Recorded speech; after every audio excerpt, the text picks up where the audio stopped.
The town of Valemont was unremarkable on the surface. A grid of quiet streets lined with clapboard houses, a single diner where the regulars occupied the same stools every morning, and a main street that consisted of 3 shops, a post office, and a gas station. The kind of place people passed through without giving it a second thought. The kind of place that seemed to hold its breath whenever something unusual happened, which was rare. But Valemont had a secret, something that didn't appear on any map or in any casual conversation. Something hidden just outside of town, behind a crumbling stone wall draped in ivy and wild roses. The residents called it the Wishing Room. No one could remember exactly when the Wishing Room had become a part of Valemont lore. There were no stories about its creation, no tales of a town founder carving it out of the land. It had simply always been there. A small, unassuming stone building tucked into the trees, barely visible unless you knew where to look. No windows, no sign to mark its purpose, just a heavy wooden door reinforced with iron bands, and a keyhole that no one had ever found a key for. But the door wasn't locked. It never had been, and if you pushed it open, it led into a circular room with walls made of smooth black stone that seemed to absorb the light. The ceiling was low, the air cool and still, and at the very center of the room stood a pedestal. Upon the pedestal sat a glass orb, no bigger than a grapefruit, polished so perfectly that it looked like it was filled with liquid light. The rule of the Wishing Room was simple. You could make a wish, but you could only make one. And once you made it, you could never take it back.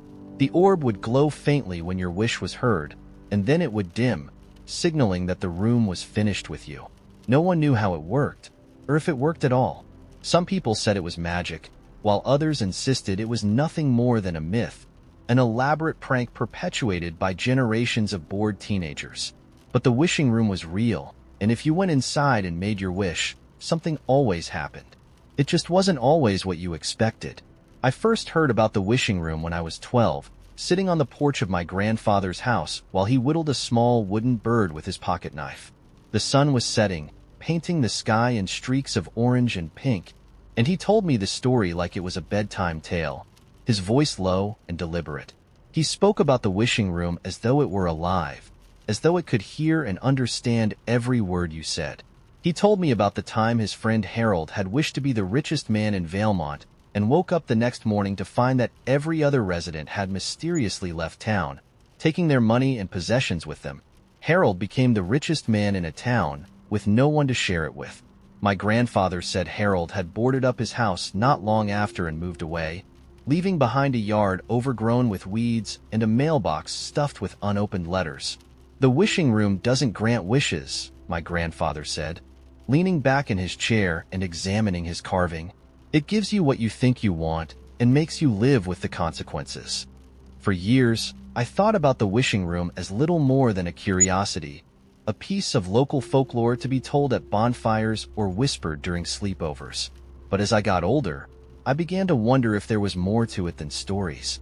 People didn't talk about it openly, but every once in a while, I'd hear snippets of conversations at the diner or see the way someone's face would cloud over when the Wishing Room was mentioned. Everyone in Valemont seemed to know about it, but no one wanted to admit they'd been there. It wasn't until I turned 19 that I decided to see it for myself. I didn't tell anyone where I was going. I parked my car near the edge of the woods and walked the rest of the way, following an overgrown trail that wound between the trees. It was early evening, the sky a pale blue fading into gray, and the air smelled faintly of damp earth and pine needles. I found the stone wall easily enough, its surface rough and moss-covered, and ducked through a gap where part of it had crumbled. The Wishing Room was just as my grandfather had described, small and unassuming, its door slightly ajar as though it had been expecting me. I hesitated, my hand resting on the cool iron handle, before pushing it open. The room was silent, the kind of silence that presses against your ears and makes you hyper-aware of your own breathing. The orb on the pedestal glowed faintly, its light casting soft, shifting patterns on the black stone walls. I stepped inside, my footsteps muffled by the smooth floor, and stood in front of the pedestal. I hadn't planned what to wish for. In truth, I hadn't expected to make a wish at all. But now that I was here, the weight of possibility hung heavy in the air. I thought about all the stories I'd heard, wishes that had gone wrong, lives that had been turned upside down by a single moment of greed or desperation. I thought about Harold, alone in an empty town, and about the rumors of a woman who'd wished for love only to find herself stalked by someone who wouldn't take no for an answer. And yet, I couldn't walk away. The orb seemed to pulse gently, like it was waiting for me to speak. I began, my voice barely above a whisper. I paused, unsure how to phrase it. The room felt alive around me, the air thick with expectation. I took a deep breath and tried again. I wish to understand. The words hung in the air, echoing softly, and for a moment, nothing happened. Then the orb flared brightly, its light so intense that I had to shield my eyes. When the glow faded, the room was dark again, and the orb sat motionless, its surface dull and empty. I waited, but there was no sound, no voice, no sign that my wish had been granted. I felt a pang of disappointment, though I wasn't sure what I'd expected. It wasn't until I left the wishing room and stepped back into the woods that I noticed the change. The world felt sharper, more vivid, as though a veil had been lifted.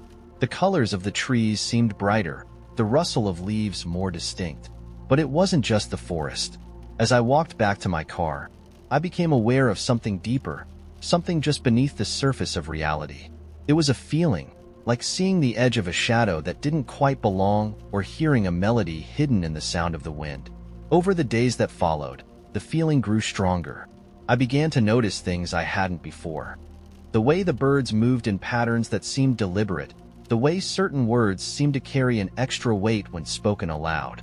I couldn't explain it, but it was as though the world had begun to reveal itself to me in layers, each one more intricate and complex than the last. And then the dreams started. Vivid, disjointed flashes of places I'd never been, faces I didn't recognize, and voices speaking in languages I couldn't understand. They weren't nightmares, but they left me feeling disoriented, as though I'd been somewhere else entirely while I slept. The more I tried to make sense of it, the more questions I had. What had the wishing room done to me? What had I asked for? I thought I wanted to understand, but the truth was, the more I saw, the less I felt like I understood anything at all. And now, as I sit here writing this, I can feel it again. That hum, that presence just beyond the edge of perception. The wishing room didn't grant me understanding. It gave me the need to search for it, to pull apart the seams of the world and see what lies beneath. I don't know where it will lead me, but I can't turn back now. The room doesn't let you take back your wish. The room was dark except for the faint red glow seeping through the edges of the curtain. Anna sat on the bed, the suitcase open before her, its contents spilling onto the frayed carpet. Clothes, notebooks, a cracked Polaroid of two people she didn't recognize but felt she should, and at the very bottom, the envelope. She had found it taped to the inside of the suitcase lid when she opened it this morning, though she was sure it hadn't been there before. The envelope was thick and plain, sealed with a brittle wax stamp that bore no crest or symbol. It had no address, no name, and no explanation. She picked it up, turning it over in her hands. It was heavier than it looked, like it was filled with something dense and ancient. Her fingers hovered over the wax, hesitating. She had spent the better part of the afternoon debating whether to open it, trying to convince herself it was some harmless mistake, maybe a forgotten relic from the suitcase's previous owner. But that didn't explain why her name was scrawled on the flap in faded black ink. She peeled the wax away. The envelope opened with a reluctant sigh, revealing a single folded page. The paper felt odd, smooth but cool, like it had been cut from stone. The writing inside wasn't ink. It shimmered faintly, changing color as she tilted it toward the light. The message was brief, its words sparse but heavy. There is a door in the basement of the Red Room Motel. Midnight is your only chance. This is your invitation. Anna read it 3 times before setting it down. The Red Room Motel was this place, the dingy roadside building she'd checked into 2 days ago. It had been cheap and anonymous, the kind of place people came to disappear, not to be found. Her stomach twisted at the thought that someone had planned this, that someone had known she would be here. She stood, pacing the room, her bare feet silent on the threadbare carpet. Midnight. That gave her less than an hour to decide. She pressed her ear to the wall, listening. The room next door was silent, as was the one across the hall. She hadn't seen another guest since she arrived. Even the clerk had disappeared after checking her in, the front desk now empty except for a bell that didn't seem to work. The isolation had been a selling point when she chose this place, but now it gnawed at her. The envelope lay open on the bed, its edges curling slightly in the humid air. Anna grabbed her jacket and slipped the page inside its pocket. The hallway was dim, lit only by the flickering fluorescent light above the stairwell. She descended slowly, her hand trailing along the rough banister. The air grew colder as she went, the smell of mildew intensifying with each step. She reached the first floor, then the basement door, its surface scuffed and stained. A narrow window at the top of the door revealed nothing but darkness beyond. Her heart thudded as she pushed it open. The basement was more of a crawl space, low-ceilinged and sprawling, filled with old furniture and broken appliances. The smell of damp concrete was overpowering. She fished a flashlight from her jacket pocket and swept its beam across the room. The floor was cracked, and the walls were lined with sagging shelves. It seemed normal, ordinary in its disrepair, until she saw the door. It was set into the far wall, narrow and tall, its surface smooth and black like polished obsidian. No knob, no keyhole, just a faint seam where the edges met the frame. It didn't belong here. Everything about it screamed wrongness, from its impossible texture to the way it seemed to absorb light instead of reflecting it. Anna approached slowly, her breath catching as the air grew colder. The letter hadn't said what would happen, only that this was her chance. She reached out, her fingertips brushing the surface. It was warm, almost alive, vibrating faintly under her touch. The seam widened, and the door swung inward without a sound. The space beyond wasn't a room. It wasn't anything she could name. Darkness stretched endlessly, pierced by flickering points of light that swirled and shifted like constellations. The ground beneath her feet was solid but invisible, and the air was filled with a low, resonant hum that seemed to come from everywhere and nowhere at once. A voice spoke, soft and low, threading through the hum. "You've come far to stand here." Anna turned, but there was no one. The voice continued, unbothered by her silence. "Do you know what you are?"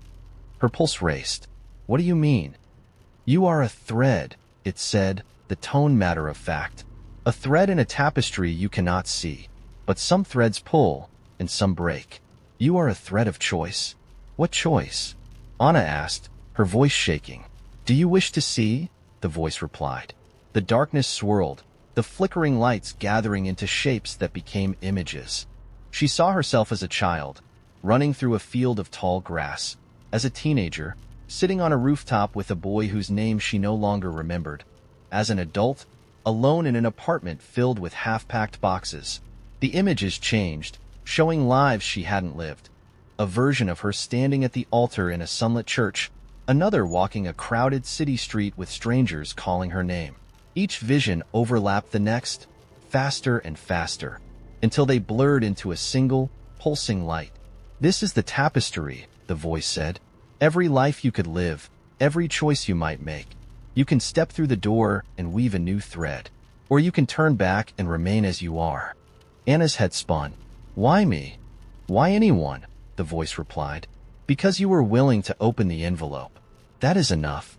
The swirling images slowed, fading back into darkness. The humming grew louder, more insistent, and the air seemed to thrum with possibility. Anna looked back at the door behind her, its edges faintly glowing, then forward into the endless expanse. Her chest tightened as she thought of the life she'd left behind, a life marked by questions and unfinished beginnings. She stepped forward. The darkness surged, wrapping around her like water, cold and weightless. The hum became a roar, and for a moment, she thought she might dissolve into it entirely. But then, as suddenly as it had begun, the sensation stopped. Anna opened her eyes to find herself standing in the middle of a bustling city street. The air was warm, filled with the smell of coffee and freshly baked bread. She turned in a slow circle, taking in the vibrant buildings, the chatter of strangers, the sunlight streaming through the trees. Her heart raced as she reached into her pocket, pulling out the Polaroid. The faces in the photo were hers and someone else's, smiling in front of a cafe that now stood across the street. A man approached, his face matching the one in the photo. He smiled warmly, as though he had known her for years. "Anna," he said, his voice full of familiarity, "you're finally here." And for the first time in years, she felt like she was exactly where she was meant to be. The day the statues moved, the world didn't stop, though maybe it should have. I first noticed it while walking home from work, passing by the same park I'd passed 100 times before. There's a bronze statue there, a life-size figure of some old war hero whose name I've never bothered to read on the plaque.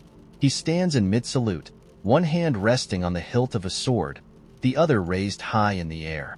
For years, he'd been as much a part of the background as the benches and the rusted trash cans. But that day, as I walked by, I saw his head turn. Just a fraction, barely enough to catch out of the corner of my eye, but enough to make me stop in my tracks. I stared at him, heart thudding in my chest, trying to convince myself I'd imagined it.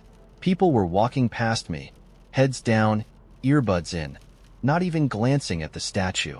I took a step closer, squinting at his face. The salute was the same, the sword the same, but his head, it was tilted ever so slightly toward me, his gaze no longer fixed on some eternal point in the distance. He was looking at me. I laughed nervously, shaking my head. "Long day," I muttered to myself, because talking out loud is apparently my first defense against creeping existential terror. I kept walking, glancing back once, then twice, but the statue didn't move again. When I got home, I told myself I'd imagined it. A shadow, maybe, or a trick of the light. But that night, as I was brushing my teeth, I couldn't shake the feeling that something had changed, like the world had shifted a degree off its axis and no one had noticed except me. The next day, I decided to test my sanity. I took the long route to work, passing the park again. The statue was still there, as stoic and unmoving as always, and I almost laughed at how ridiculous I'd been. I even stopped to read the plaque, Colonel Henry Whitaker, hero of some battle I'd never heard of. Feeling like an idiot, I turned to leave, but then I felt it again, that creeping sensation of being watched. Slowly, I turned back, and this time, I caught him in the act. His head tilted as I watched, his bronze eyes locking onto mine. My breath caught in my throat, and for a moment, I couldn't move. Then a breeze rustled through the trees, snapping me out of my stupor, and I bolted. At work, I couldn't focus. I kept replaying the moment in my mind, trying to make sense of it. Statues don't move. They can't move. But I'd seen it. Twice now. And if I'd seen it, someone else must have too, right? I scoured the internet during my lunch break, searching for news or rumors, but there was nothing. Not a single mention of statues moving. I thought about asking my coworkers if they'd noticed anything strange, but what would I even say? "Hey, Karen, noticed any statues saluting in your direction lately?" "Yeah, no thanks." That night, I dreamed of the statue. In my dream, he was standing in my living room, his bronze sword gleaming in the moonlight. He didn't move, didn't speak, but his presence was suffocating, like he was waiting for something. When I woke up, drenched in sweat, I swore I could still hear the faint clink of metal. The next few days passed in a haze. I avoided the park, taking the longer, less convenient route to work. But the feeling of being watched didn't go away.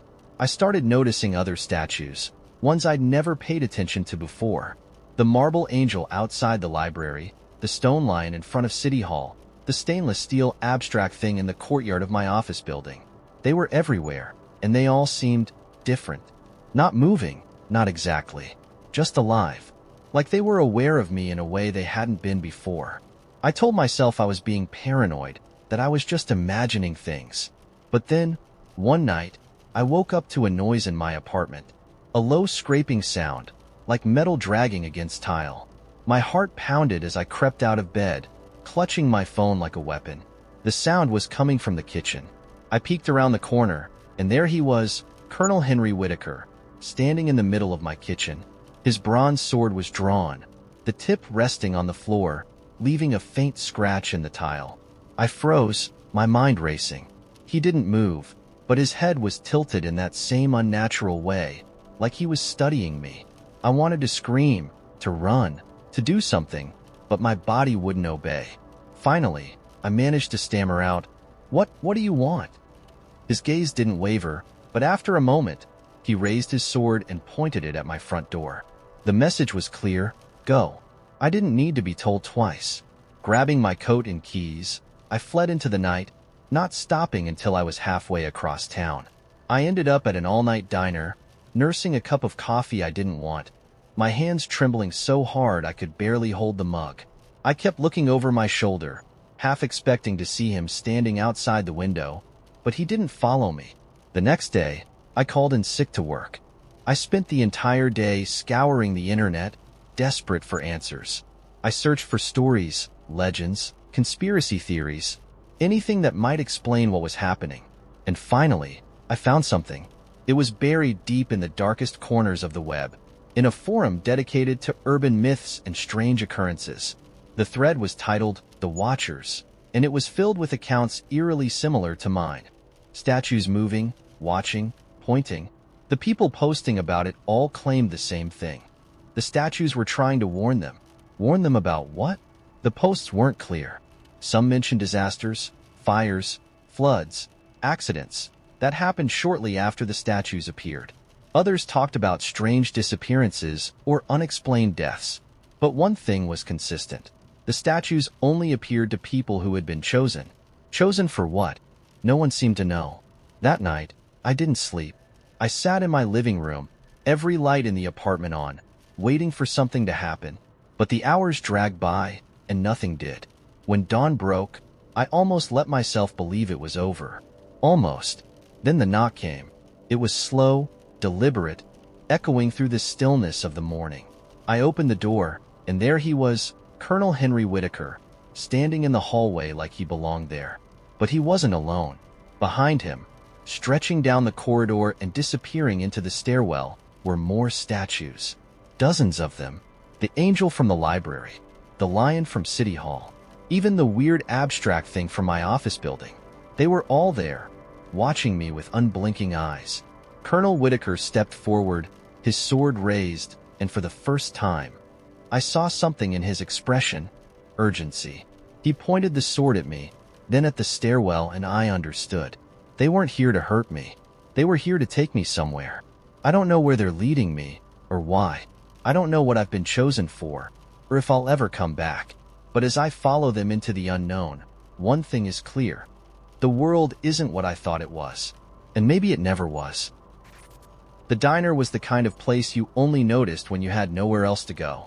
It sat just off a winding back road, a single neon sign glowing faintly in the dark. Half the letters were burnt out, leaving it to proclaim itself as simply I wasn't sure if it was supposed to be Lucky's or Plucky's, but at that point, I didn't care. My phone was dead. My gas tank was practically on fumes, and the rain was coming down so hard I could barely see the lines on the road. The diner felt like my last option, a flicker of warmth in an otherwise endless stretch of cold and wet. I pulled into the empty gravel lot, my tires crunching loudly, and sat in the car for a moment, listening to the rain hammering against the roof. The lights inside the diner were dim, and I couldn't see anyone through the fogged-up windows, but the sign on the door said, "Open." It was good enough for me. The bell above the door jingled as I stepped inside, and I was immediately hit by a wave of warmth and the smell of something sweet, maybe cinnamon or vanilla. The place was almost aggressively retro, with red vinyl booths, a long counter lined with swivel stools, and a jukebox in the corner that looked like it hadn't been touched in years. Despite the warm glow of the neon clock on the wall and the hum of an old fridge in the back, the diner was completely silent. No clinking dishes, no voices, no music. Just me and the faint buzz of the overhead lights. I walked to the counter and slid onto one of the stools. The vinyl squeaked under me, and for a moment, I felt like the noise had broken some kind of spell. A man emerged from the kitchen, wiping his hands on a towel. He was older, with salt and pepper hair and a face that looked like it had seen a lifetime of long nights. His name tag said Howard, though the lettering was so worn it was barely legible. "Coffee?" he asked, his voice low and steady. "Sure," I said, though I didn't really want coffee. It felt like the kind of place where you should say yes. Howard poured a steaming cup and slid it toward me. The coffee smelled rich, almost too good for a roadside diner, and the warmth of the mug was a welcome contrast to the chill that still clung to my skin. I took a sip and immediately felt like I'd been punched in the chest. Not in a bad way, but in a way that made me realize how tired I really was. It was the kind of coffee that tasted like it could wake the dead. "Rough night?" Howard asked, leaning on the counter. "You could say that," I said, staring into the black surface of the coffee. Got a little lost. Thought I was taking a shortcut, but it turns out I just made things worse. Howard nodded, like he'd heard that story 1,000 times before. Happens to the best of us. I didn't have the energy to say much else, so I just kept sipping the coffee, letting its heat seep into me. I noticed then that the diner wasn't completely empty. In one of the booths by the window sat a woman. She was turned slightly away from me, her face obscured by the shadow of her wide-brimmed hat. She wore a dark trench coat, the kind you'd expect to see in an old noir film, and her gloved hands were wrapped around a mug of her own. Something about her was off, though I couldn't quite put my finger on it. Maybe it was the way she sat so still, like she was a painting rather than a person. Howard followed my gaze. "Don't mind her," he said. "She's been here a while." "How long is a while?" I asked, not sure if I really wanted the answer. Howard shrugged. "Long enough." I didn't press him on it. Instead, I turned my attention back to the counter and the coffee, but the woman lingered in the corner of my eye like a smudge on glass.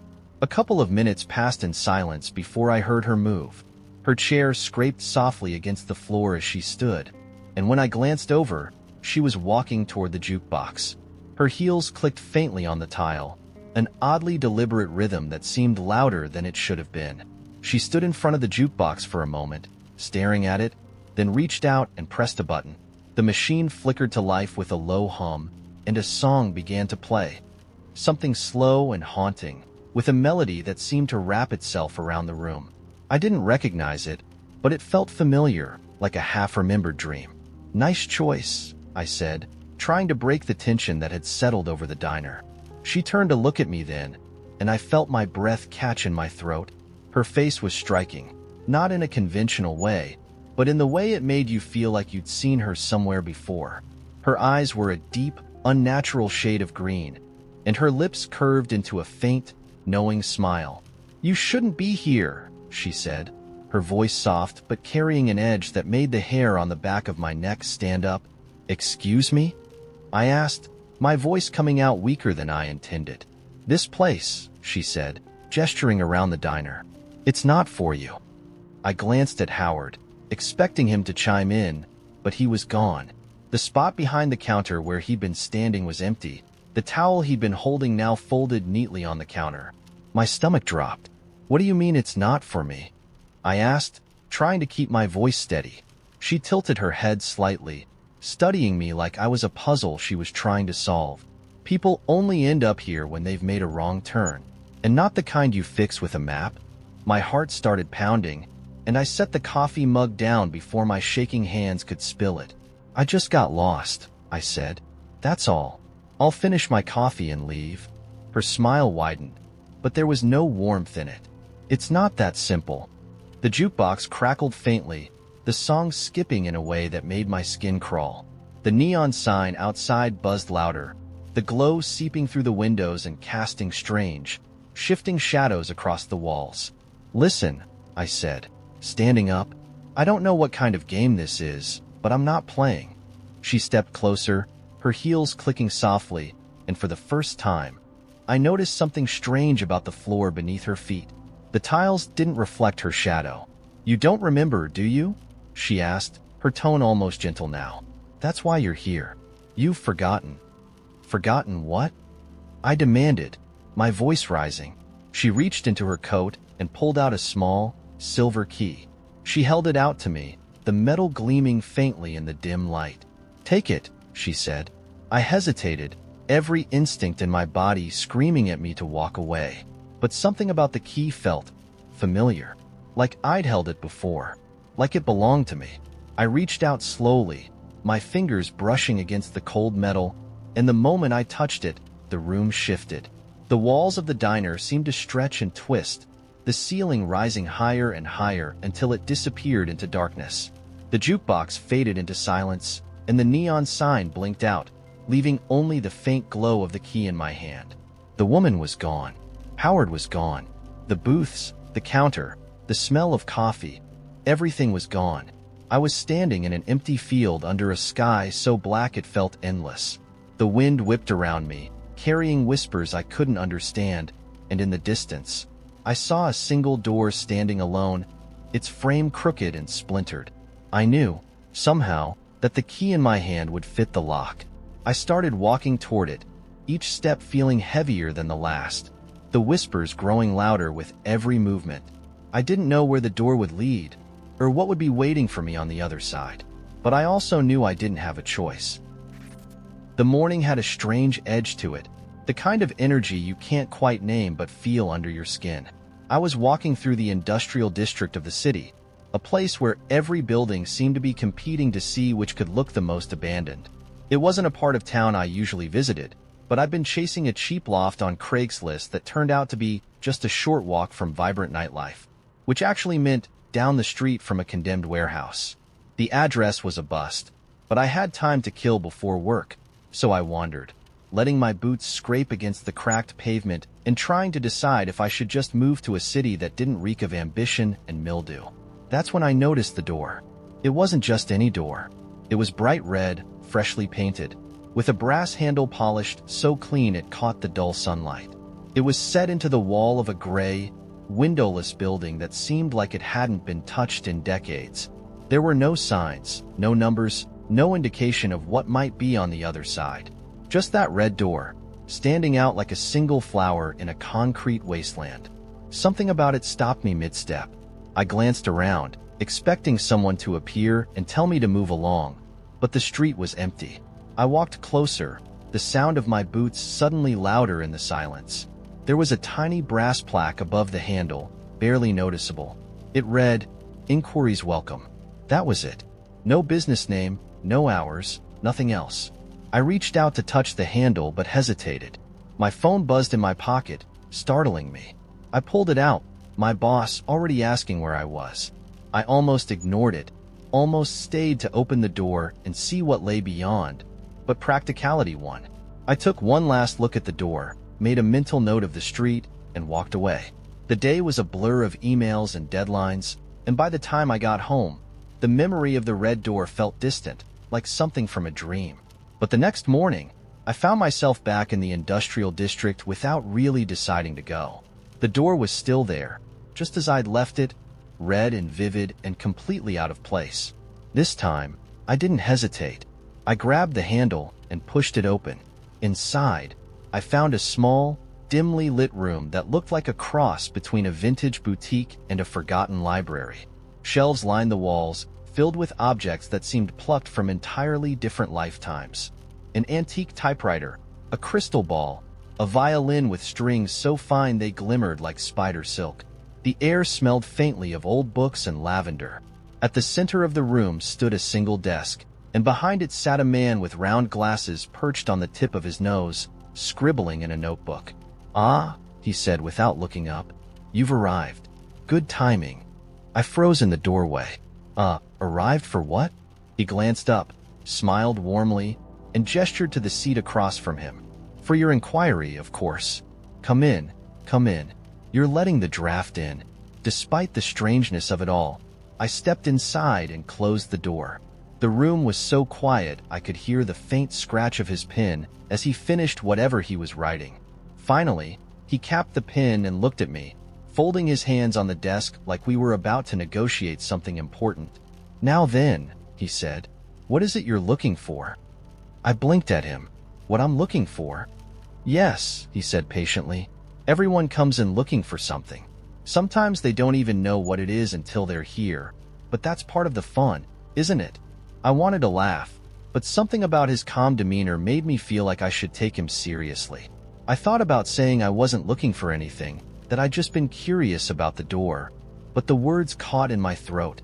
Instead, what came out was, "I guess I'm looking for a change?" He tilted his head, studying me. Change, he repeated, as if tasting the word. Yes, we can work with that. He stood suddenly, and I noticed for the first time how tall he was, his shadow stretching across the room as he moved to one of the shelves. Change is a tricky thing, he said, running his fingers along the spines of several leather-bound books. It requires sacrifice, effort. Sometimes it requires, he paused, pulling out a small box from the shelf and turning back to me. Imagination. The box was unremarkable at first glance, wooden, with intricate carvings that spiraled around the edges. He placed it on the desk between us and pushed it toward me. This, he said, might be what you're looking for. What is it? I asked, leaning closer. He smiled again, that same warm, slightly cryptic smile. That depends on you. I waited for more of an explanation, but none came. He gestured for me to open it, and after a moment's hesitation, I did. Inside was a key. Simple, silver, with a looped handle that looked like it belonged to an old-fashioned lock. A key, I said, feeling underwhelmed. What does it open? Whatever you need it to, he said, as if that were the most obvious answer in the world. I wanted to press him further, to ask if this was some kind of elaborate prank or art installation, but the way he looked at me, calm, expectant, as though he already knew what I would do, made me stop. I picked up the key. It felt heavier than it looked, cool and solid in my hand. What's the catch? I asked. He leaned back in his chair. The catch is that once you use it, you can't undo it. So I'd suggest you choose your lock carefully. My instinct was to laugh, to dismiss the whole thing as nonsense, but there was something in his voice that made me hesitate. I slipped the key into my pocket and stood. Thanks, I said, though I wasn't sure what I was thanking him for. Good luck, he replied. And remember, every lock is a choice. The red door was gone the next day. I walked the entire block twice, thinking I must have missed it, but it had vanished. The key, however, was still in my pocket, as real and solid as it had been the day before. I carried it with me everywhere, running my thumb over its ridges whenever my mind wandered. At first, I thought about throwing it away. What good was a key without a lock? But something stopped me. A whisper in the back of my mind. A feeling that I might regret it if I let it go. Weeks passed, then months. Life went on as usual, a steady rhythm of work and bills and small, forgettable distractions. I told myself the key didn't mean anything, that it was just a strange souvenir from a stranger morning. But deep down, I knew better. It happened on a night when the restlessness was too loud to ignore. I was sitting on my apartment floor, surrounded by boxes I'd never unpacked, thinking about all the things I'd meant to do but never started. The key was on the coffee table, catching the glow of the streetlight outside my window. I picked it up, turning it over in my hand, and that's when I noticed the small lock on the closet door. I don't remember buying a lock for the closet. I don't even remember the door having a lock to begin with. But there it was, a tiny brass thing with a keyhole that seemed to gleam in the dark. My pulse quickened as I slid the key into the lock, half expecting it not to fit. But it did, as smoothly as if it had been made for it. When I turned the key, the door didn't open to my closet. It opened to somewhere else entirely. And for the first time, I understood what the man at the desk had meant. Every lock is a choice. Every door leads somewhere. And once you open it, there's no going back. Have you ever felt like the universe was daring you to choose something, even if you didn't know what? It was late. One of those nights where the air feels too still, like the world's holding its breath for something you can't see. I'd been driving for hours, on a highway that didn't seem to care where I was going.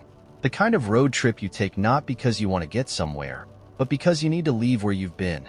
I wasn't running from anything, exactly. More like drifting. The GPS had stopped giving me directions a while ago. Its screen blinking listlessly, a single arrow pointing into the void. I hadn't seen another car for miles. Just the faint glow of my headlights stretching out into the black. The gas station appeared out of nowhere. 1 second there was only the road, endless and empty, and then there it was, sitting off to the side like it had been waiting for me. The sign above the pumps was missing letters, asterisk, HRT oil, asterisk, and the lights inside flickered like they couldn't quite decide if they wanted to stay on. I almost drove past it, but my gas gauge was creeping dangerously low, and besides, the idea of stepping into a little bubble of civilization, however ragged, was too tempting to resist. I pulled in, the tires crunching on the gravel, and turned off the engine. The silence that followed was almost unbearable, pressing against my ears like cotton. The station looked abandoned. The windows were smeared with something cloudy, and the paint on the walls was peeling in long, curling strips. There was no sign of movement, but the fluorescent lights inside were humming faintly, casting a pale, sickly glow onto the rows of shelves. I grabbed my wallet and got out of the car. The bell above the door jingled when I stepped inside, startling me. The sound was too cheerful for a place like this, like it didn't belong. The air was thick with the smell of stale coffee and something faintly metallic, and the floor tiles were cracked and uneven under my boots. The shelves were lined with the kind of junk you'd expect in a place like this. Cheap snacks, off-brand soda, dusty cans of soup that looked like they'd expired years ago. At the back of the store was a counter with an old cash register, and behind it stood a man. He looked up when I walked in, his face impassive.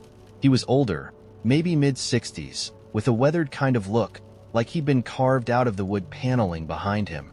He wore a name tag that said Tom in crooked black letters, and a trucker hat pulled low over his forehead. He didn't say anything, just nodded slightly, his eyes following me as I made my way to the back of the store to grab a bottle of water. I wasn't planning on talking to him. I figured I'd just pay for the water and fill up my tank and get back on the road. But when I set the bottle on the counter, he didn't reach for the register. Instead, he leaned forward slightly and said, "You heading somewhere? Or running from something?" It was such an odd question, and his voice was so calm that I answered before I even thought about it. "Neither. Just driving." He nodded again, as if that made sense. "This road has a way of bringing people here," he said. "Doesn't matter where they're going." I didn't know what to say to that, so I didn't say anything. He slid the bottle across the counter toward me without ringing it up. "No charge," he said. "You'll need it." "Thanks," I said awkwardly, and turned to leave. But as I reached the door, he called out, "Hey." I stopped, glancing back at him. He was still leaning on the counter, his face expressionless, but there was something in his eyes that made my skin prickle. "If you see the girl, don't stop." I blinked at him. "What?" He didn't repeat himself, just nodded again, as if the conversation was over, and turned away, fiddling with something under the counter. I stood there for a moment, unsure whether to ask him what he meant, but then the uneasy feeling in my chest won out, and I pushed the door open, stepping back into the night. The pumps were old, the kind you have to set manually, and they creaked in protest as I pulled the nozzle free and started filling up my tank. The night was so quiet I could hear the faint gurgle of the gas flowing through the hose, the occasional chirp of a cricket somewhere in the weeds. I tried to shake off the strange conversation with the man inside, but his words kept looping in my head. "If you see the girl, don't stop." I told myself he was just some lonely old guy trying to mess with me, but the unease wouldn't go away. When the tank was full, I climbed back into the car, tossing the water bottle onto the passenger seat. The headlights flickered on as I turned the key, and for a split second, I thought I saw something in the shadows at the edge of the lot. Just a flicker of movement, like someone darting out of view. I froze, my hand still on the ignition, staring into the darkness. But there was nothing there, just the wind, stirring the weeds along the fence. I told myself I was being paranoid and pulled back onto the road. The highway stretched out in front of me, the darkness swallowing everything beyond the reach of my headlights. I turned on the radio, more for company than anything else, but the static was unbearable, so I turned it back off. The silence returned, heavier now, pressing down on me like a weight. I tried to focus on the road, but my thoughts kept drifting back to the man at the gas station, to the way his voice had sounded so certain when he'd said those words. It happened about an hour later. I was still driving, still lost in that endless stretch of black, when I saw her. A girl, standing at the side of the road, her figure illuminated in the beams of my headlights. She was wearing a pale dress that fluttered slightly in the wind, and her hair was long and dark, hanging loose over her shoulders. She wasn't waving or signaling for help, just standing there, perfectly still, her face turned toward me. My foot moved to the brake instinctively, the car slowing as I drew closer. But then I remembered the man's words, and something cold gripped my chest. Don't stop. I kept driving. As I passed her, I couldn't help glancing in the rearview mirror. She was still standing there, her figure shrinking in the distance. But just as I was about to look away, she moved. She stepped onto the road, her face lifting slightly, and for a moment, I could have sworn she was smiling. Not a friendly smile, but something sharper, something that made my stomach churn. I floored it. The car sped forward, the engine roaring in the quiet night.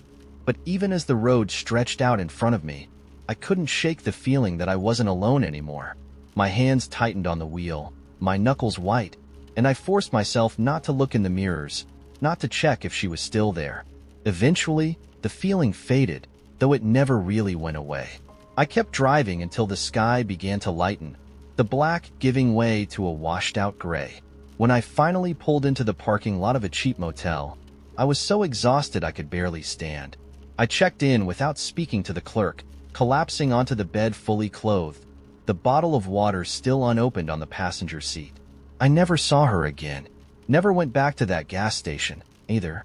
But sometimes, late at night, when the world feels too quiet and the air seems too still, I think about the way she looked at me, the way her face turned as I passed, and I wonder what would have happened if I'd stopped. The strangest part wasn't that I saw the face in the bread. The strangest part was that it blinked at me. I'm not a morning person. I never have been. Mornings for me are a blur of autopilot rituals. Coffee, toast, staring at the wall until the caffeine kicks in. That day was no different. I'd shoved a slice of bread into the toaster and leaned on the counter, rubbing my eyes, waiting for the faint click that meant I could start pretending to be a functioning adult. When the toast popped up, I didn't notice anything unusual at first. Just a perfectly brown piece of sourdough, slightly uneven at the edges, like any other day. Then I glanced at it again, and that's when I saw the face. It wasn't subtle. Two darkened spots where the eyes should be, a smudge of a nose, and a faint outline of a mouth near the crust. It was too symmetrical to be random, too precise to dismiss as just some weird toasting accident. I held it up to the light, my brain still foggy, trying to make sense of it. The face wasn't cartoonish or distorted like those Jesus on a tortilla stories you hear about. It looked real, human. And then, as I stared at it, the left eye blinked. I dropped the toast immediately, my heart doing some kind of panic drum solo in my chest. It landed on the counter, face up, staring at me like it had been waiting for this moment. The rational part of my brain tried to kick in. You didn't see it blink, I told myself. It's just your imagination, a trick of the light. But my imagination isn't that good, especially not before coffee. I grabbed the toast again, holding it carefully by the edges like it might burn me, and stared at it harder. The face was still there, still unnervingly detailed, but now it looked different, less blank, more expressive. The mouth was slightly open. The shadowy lips curved into something that wasn't quite a smile but wasn't neutral either. I felt a sudden, irrational need to apologize, like I'd walked into a room uninvited. I said out loud, because apparently that's what you do when confronted with a haunted piece of bread. Are you? I trailed off, not knowing how to finish the question. The toast didn't respond, obviously. It just sat there, toasty and inert, and for a second, I felt stupid. I was about to put it down, to write the whole thing off as sleep deprivation or a temporary mental breakdown, when the mouth moved. Finally, it said. I dropped it again, this time sending it skidding across the counter and onto the floor. The voice wasn't loud, more like a whisper, but it was enough to send every hair on my body standing on end. I stared at the toast on the floor, half expecting it to start crawling toward me. It didn't. It just lay there, face up, silent and still. Okay, I whispered to myself. I'm losing it. I finally cracked. But even as I said it, I couldn't bring myself to look away. Something about the face, the way it stared, the slight curve of the lips, made it impossible to ignore. Against every ounce of logic screaming at me to run, I crouched down and picked it up again. This time, the bread was cold. Not room temperature cold, freezer cold, like it had been sitting in ice. The sensation sent a chill through my fingers, but I didn't drop it. What do you want?" I asked, my voice shaking. The face didn't answer right away. Its expression shifted again, the mouth pressing into a thin line, the eyes narrowing slightly. It looked annoyed. Then the mouth moved again, shaping the words slowly, deliberately. "Not here." My breath caught. "Not here? What does that mean?" But the face didn't say anything else. It froze, the expression fading back into something neutral, almost blank. I shook the toast slightly, as if that would somehow get its attention, but it was just bread again. Normal, lifeless bread. I didn't eat it. Obviously. I couldn't bring myself to throw it away either. I set it on a paper towel on the counter and paced the kitchen, my mind racing. What the hell had just happened? Was I hallucinating? Was it some kind of elaborate prank? But who pranks someone with sentient toast? Eventually, I decided I needed to get out of the house. I couldn't stay there, not with that thing sitting on the counter, watching me. I grabbed my coat and keys, hesitated for a moment, then stuffed the toast into a plastic sandwich bag. I didn't know why. It felt important, like leaving it behind would be a mistake. I drove aimlessly for a while, the bagged toast sitting on the passenger seat like some weird companion. My mind was a storm of questions, none of them with answers. I didn't know where I was going until I ended up at the park near my apartment, the one with the little pond and the wooden benches no one ever used in winter. It was cold, the kind of cold that seeps through your coat no matter how thick it is, but I got out of the car anyway, carrying the toast with me. I sat on one of the benches, the plastic bag crinkling in my hands. The park was empty, the trees bare, their branches reaching up like skeletal fingers against the gray sky. I stared at the bag, half hoping the toast would do something, half terrified that it would. Finally, I pulled it out. The face was still there, still unsettlingly detailed, but this time, it didn't move. I held it up, feeling ridiculous but also weirdly compelled. "Okay," I said, "we're not at home. Now what?" For a moment, nothing happened. Then the face changed again. The eyes widened, the mouth curving into something that looked like relief. The bread was warm now, like it had just come out of the toaster. I didn't know how that was possible, but I didn't have time to think about it, because the mouth moved again. "Throw me," it whispered. I blinked. "What?" "Throw me," it repeated, the voice faint but insistent. "Into the water." I stared at the pond, the surface rippling faintly in the breeze. "Why?" The toast didn't answer. It just stared at me, the expression on its face growing more intense, more desperate. I hesitated, my hands trembling. This was insane. All of it. But something about the urgency in the face, the way it seemed to plead with me, made it impossible to ignore.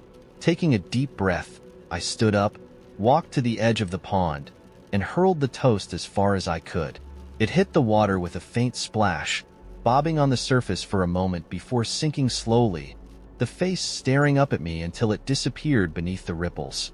I stood there, frozen, my breath clouding in the air. The pond was still again, as if nothing had happened. For a long time, I just stood there, waiting for, I don't know, a sign? An explanation? But nothing came. Eventually, I turned and walked back to my car, the cold biting at my face. I didn't feel relieved or scared or anything, really. Just empty, like I'd given away something I didn't understand. I still don't know what that was or why it happened, but sometimes when I walk past the pond, I swear I see ripples forming, even when the water's still, like something down there is waiting, watching. I hadn't intended to stop at the antique shop. It was one of those unassuming places tucked into a side street you only notice if you're walking slowly enough, the kind of shop that feels slightly out of time, with a dusty front window full of mismatched trinkets, chipped teacups, tarnished silver spoons, and a faded carousel horse that looked like it belonged in a fairy tale gone wrong. I'd been wandering the city without purpose, my feet following the path of least resistance after an exhausting day at work, when something in the window caught my eye. It wasn't the carousel horse or the teacups or the silver. It was a box, no larger than a shoebox, sitting almost hidden behind a stack of yellowing books. Its surface was dark wood, polished but not glossy, with thin inlays of gold forming a pattern that looked deliberate but not entirely symmetrical. What drew me to it wasn't its craftsmanship or even its mystery. It was the sense that it was looking back at me. I hesitated on the sidewalk, staring at the box through the glass, while the city moved on around me. The thought of going in felt absurd. What would I even do with something like that? I wasn't the kind of person who collected strange objects or appreciated found treasures. I liked my life orderly, predictable, free of anything that couldn't be neatly explained. But the longer I stood there, the harder it was to shake the feeling that the box wanted something from me, that I wasn't just looking at it but being invited. The door to the shop creaked when I pushed it open, the bell above it jangling like it hadn't been rung in years. Inside, the air was thick with the smell of old wood and paper, the kind of smell that seems to settle into your lungs and stay there. The room was smaller than I'd expected, the shelves packed so tightly with objects that they seemed ready to collapse under their collective weight. No one was at the counter, though I could hear faint shuffling sounds from somewhere deeper inside the shop. I found the box almost immediately. Up close, it was even stranger than it had seemed in the window. The gold inlay wasn't a pattern, not exactly. It was a series of interlocking shapes that seemed to shift slightly when I tilted the box under the dim light. I reached out to touch it and stopped myself, suddenly certain that the moment my fingers made contact, something irreversible would happen. My hesitation must have made a sound, because the shuffling from the back of the shop grew louder, and a voice called out, "Beautiful, isn't it?" I turned to see an older man emerge from between two shelves, his face lined with the kind of wrinkles that spoke of years spent frowning more than smiling. He wore a faded vest over a crisp white shirt, and his eyes, sharp and pale, seemed to take in more than they should. "It's one of a kind," he said, nodding toward the box. "Hand-carved, you know. The inlay's gold leaf, real delicate work." "It's interesting," I said, though the word felt inadequate. "Ah," he said, his voice carrying a faint accent I couldn't place. "You don't have to downplay it. Some things speak louder to some people than others." He paused, studying me in a way that made me feel like I was the one on display. "You're thinking about taking it, aren't you?" I blinked, thrown by the question. "I was just looking."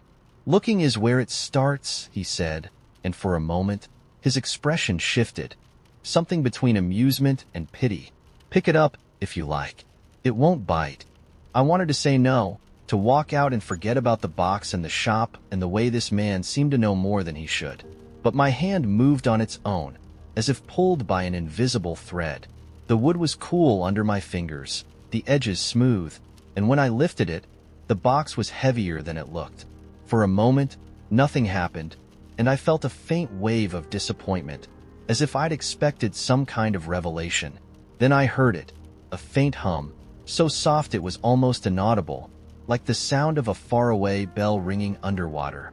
The man's face darkened. "It likes you," he said, and there was no amusement left in his tone. "That's not always a good thing."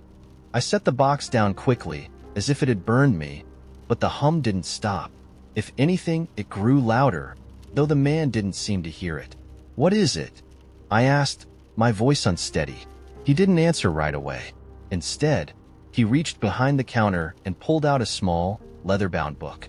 Its cover was worn, the edges of the pages frayed, but the way he handled it suggested it was more valuable than anything else in the shop. "It's a tool," he said finally, "or a trap, depending on how you use it. The box shows you what's lost, things you've forgotten, things you've given up, intentionally or not." "Like memories?" I asked. "Not just memories." His eyes met mine, and for the first time, I saw something like fear in them. Opportunities, moments, lives you could have had, choices you didn't make. I looked down at the box, which now seemed to hum in time with my own heartbeat. "How does it work?" "That depends on you," he said. "Most people open it without knowing what they're asking for. They see what they've lost, and it's too much. They can't handle it. They either try to take it back or destroy themselves trying to forget."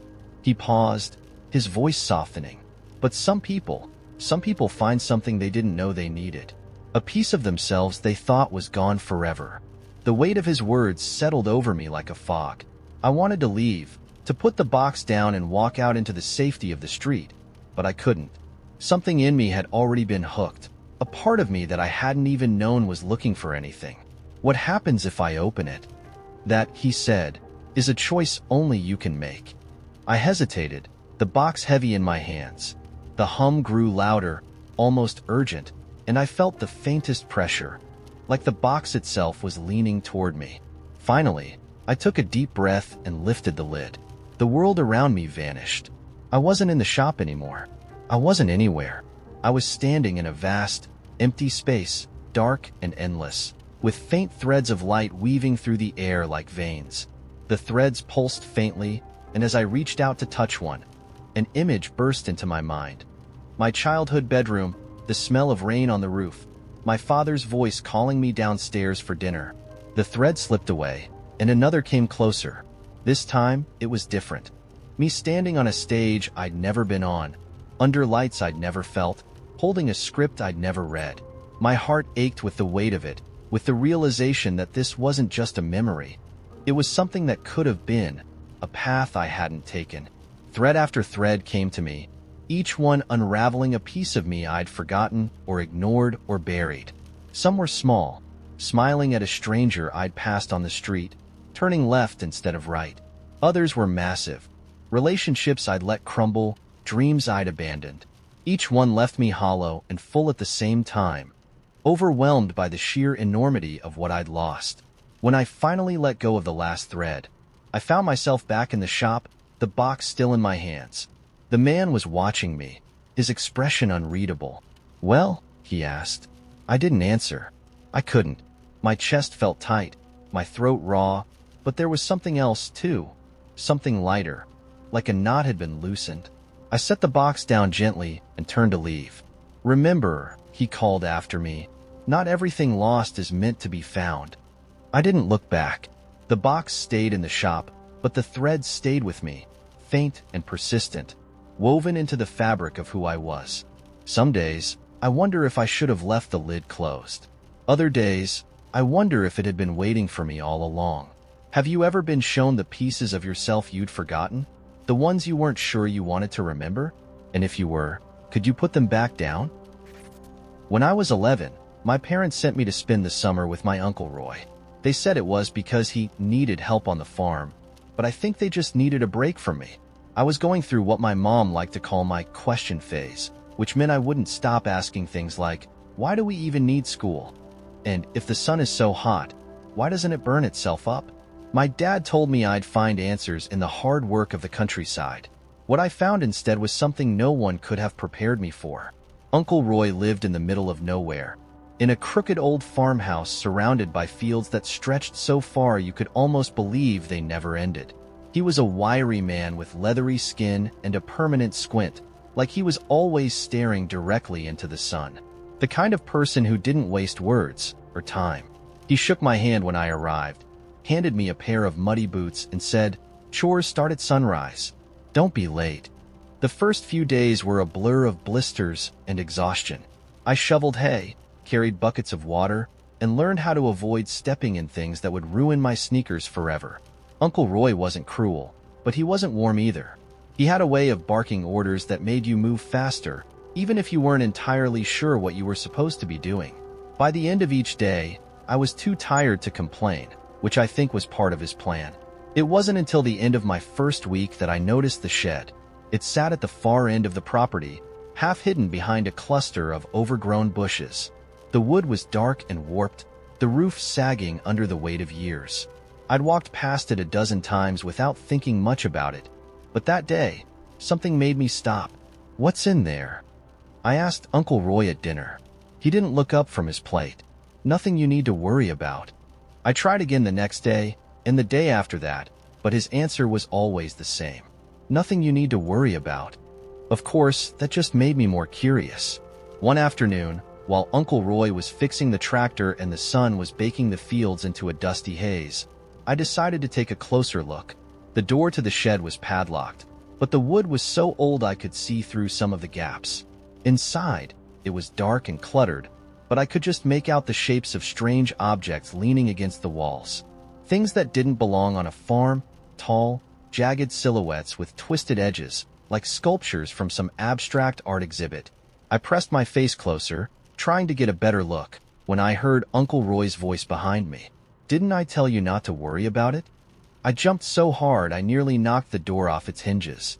Uncle Roy wasn't angry, exactly, but there was a sharpness in his tone I hadn't heard before. He stared at me for a long moment, then turned and walked back toward the house without another word. That night, I couldn't sleep. The image of those strange shapes in the shed stuck in my mind, flickering behind my eyelids like a half-forgotten dream.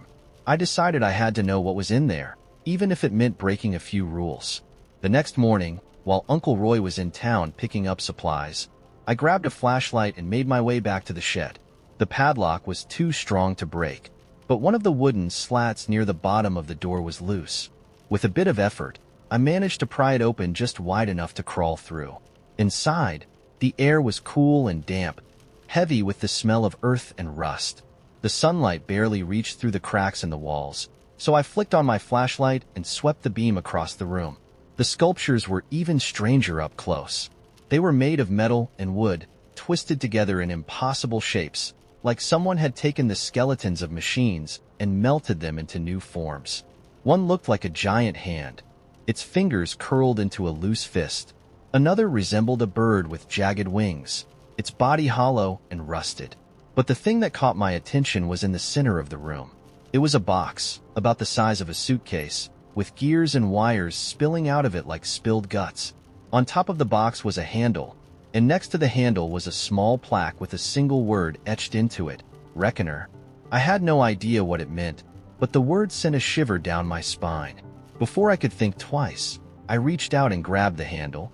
It was cold and smooth, and it moved easily when I pulled it.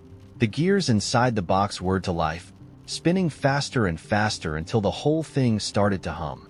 The noise was low at first, like the rumble of distant thunder, but it grew louder and sharper until it felt like the sound was inside my head, vibrating in my teeth. And then, as suddenly as it started, it stopped. The shed was silent again, but something had changed. The air felt heavier, like it was pressing down on me. I turned off the flashlight and realized the gaps in the walls weren't letting in sunlight anymore. Instead, there was a faint, pulsing glow, blue and otherworldly. I crawled back out through the hole in the door and stopped dead in my tracks. The sky was wrong. It wasn't blue or gray or even black, but a swirling mix of colors that didn't belong together, purple and green and gold, like oil on water. The fields around the shed were gone, replaced by a barren expanse of cracked earth. Strange shapes moved in the distance, their outlines shifting and flickering like they couldn't decide what they were supposed to be. And then I heard the sound. It was faint at first, like a whisper carried on the wind, but it grew louder and more distinct. A series of clicks and hisses, followed by a low, mournful wail that seemed to come from everywhere and nowhere at once. I wanted to run, but my legs wouldn't move. I stood there, frozen, as one of the shapes in the distance started to grow larger. It wasn't walking or flying, but gliding across the ground, its limbs moving in strange, jerky motions. It was close enough now that I could see it clearly, an enormous, insect-like creature with a body made of metal and glass. Its eyes glowed with the same blue light as the shed, and its legs ended in sharp, curved points that left deep gouges in the earth as it moved. I don't know how I managed to move, but somehow I did. I scrambled back into the shed, slamming the loose slat into place behind me. My hands fumbled for the handle on the reckoner, and I yanked it as hard as I could. The gears whirred again, the noise rising to a deafening pitch. This time, when it stopped, the shed was quiet. The blue light was gone. I crawled back outside, half expecting to see the insect creature waiting for me, but everything was normal. The sky was blue. The fields were still there. Uncle Roy never asked how the slat on the shed door got loose, and I never told him. But every once in a while, when the wind blew just right, I swore I could hear that faint, mournful wail in the distance. Here's my question. If you stumbled across something strange and unexplainable, something that could change the way you saw the world, would you walk away? Or would you pull the handle and see where it takes you? The village wasn't on any map I owned, and I hadn't been looking for it when I found it. It was nestled in a valley so deep that the sun seemed hesitant to touch it, the shadows of the surrounding mountains stretching long and heavy over its rooftops. The air there had a strange stillness, a kind of silence that wasn't empty but waiting, as though the earth itself was holding its breath. I'd been driving aimlessly for days, taking turns without thought, chasing some vague sense of distance. I'd passed ghost towns, wide-open stretches of highway, even the occasional diner with flickering neon signs, but nothing had felt quite like this place. The village was small, barely more than a handful of cottages arranged in a loose spiral around a stone well. The buildings leaned toward one another, their roofs uneven, as if sharing secrets they didn't want the sky to hear. Smoke rose lazily from a single chimney, and a faint glow flickered behind the curtained windows of what looked like an inn. The sign hanging above its door was worn and unreadable, the letters lost to time. I should have kept driving. I should have turned the car around and found my way back to somewhere familiar. But something about the village wouldn't let me go. It felt as though the road had brought me here on purpose, and to leave without stepping into it would be to miss something I wasn't meant to miss. So I parked my car at the edge of the village and walked in, my footsteps echoing too loudly in the quiet. The air was cold, sharper than it should have been for late autumn, and carried a faint metallic tang that made my teeth ache. As I passed the well, I glanced down into its depths. The water was so still it looked like glass, reflecting the gray sky above without a single ripple. For a moment, I thought I saw something move beneath the surface, a flicker of shadow, but when I leaned closer, it was gone. The inn's door creaked as I pushed it open, the sound cutting through the silence like a blade. Inside, the air was warm and heavy with the scent of burning wood and something sweet, almost floral. The room was dimly lit by a fire crackling in the hearth, its light dancing across the walls.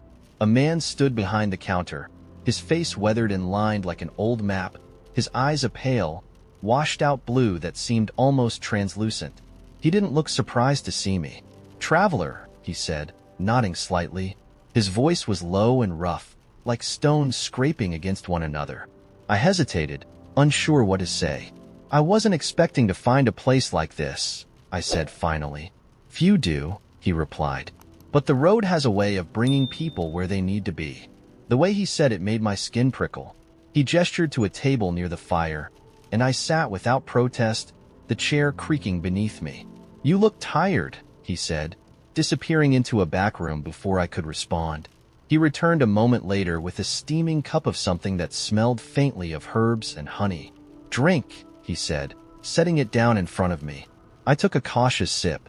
The taste was unlike anything I'd ever had, warm and sharp, with a hint of bitterness that lingered at the back of my tongue. It was oddly soothing, though, and I found myself drinking more than I intended.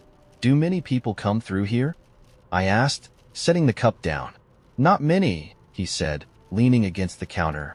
"But those who do usually have a reason, even if they don't know it yet." I didn't know what to say to that, so I let the fire fill the silence between us. The flames seemed to move slower than they should have, their dance hypnotic and strange. The room felt heavier with each passing moment, the warmth of the fire pressing against my skin like a weight. "Rooms are upstairs," the man said eventually, his voice breaking the spell. "Take the one at the end of the hall. You'll find what you're looking for there." I hadn't said anything about staying, but the thought of stepping back into the cold, quiet village filled me with unease. I nodded and climbed the narrow staircase, the wood groaning beneath my steps. The hallway was longer than it should have been, its walls lined with doors that seemed to tilt slightly, as though the house had shifted and never quite settled. At the end of the hall was a door that didn't match the others. It was darker, made of a heavy wood that seemed almost alive, its surface etched with patterns that twisted and spiraled like vines. I hesitated before opening it.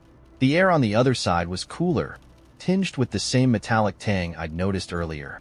The room was small, sparsely furnished. A single bed with a quilt folded neatly at its foot. A table with a lamp that cast a dim, flickering light. But it was the mirror that caught my attention.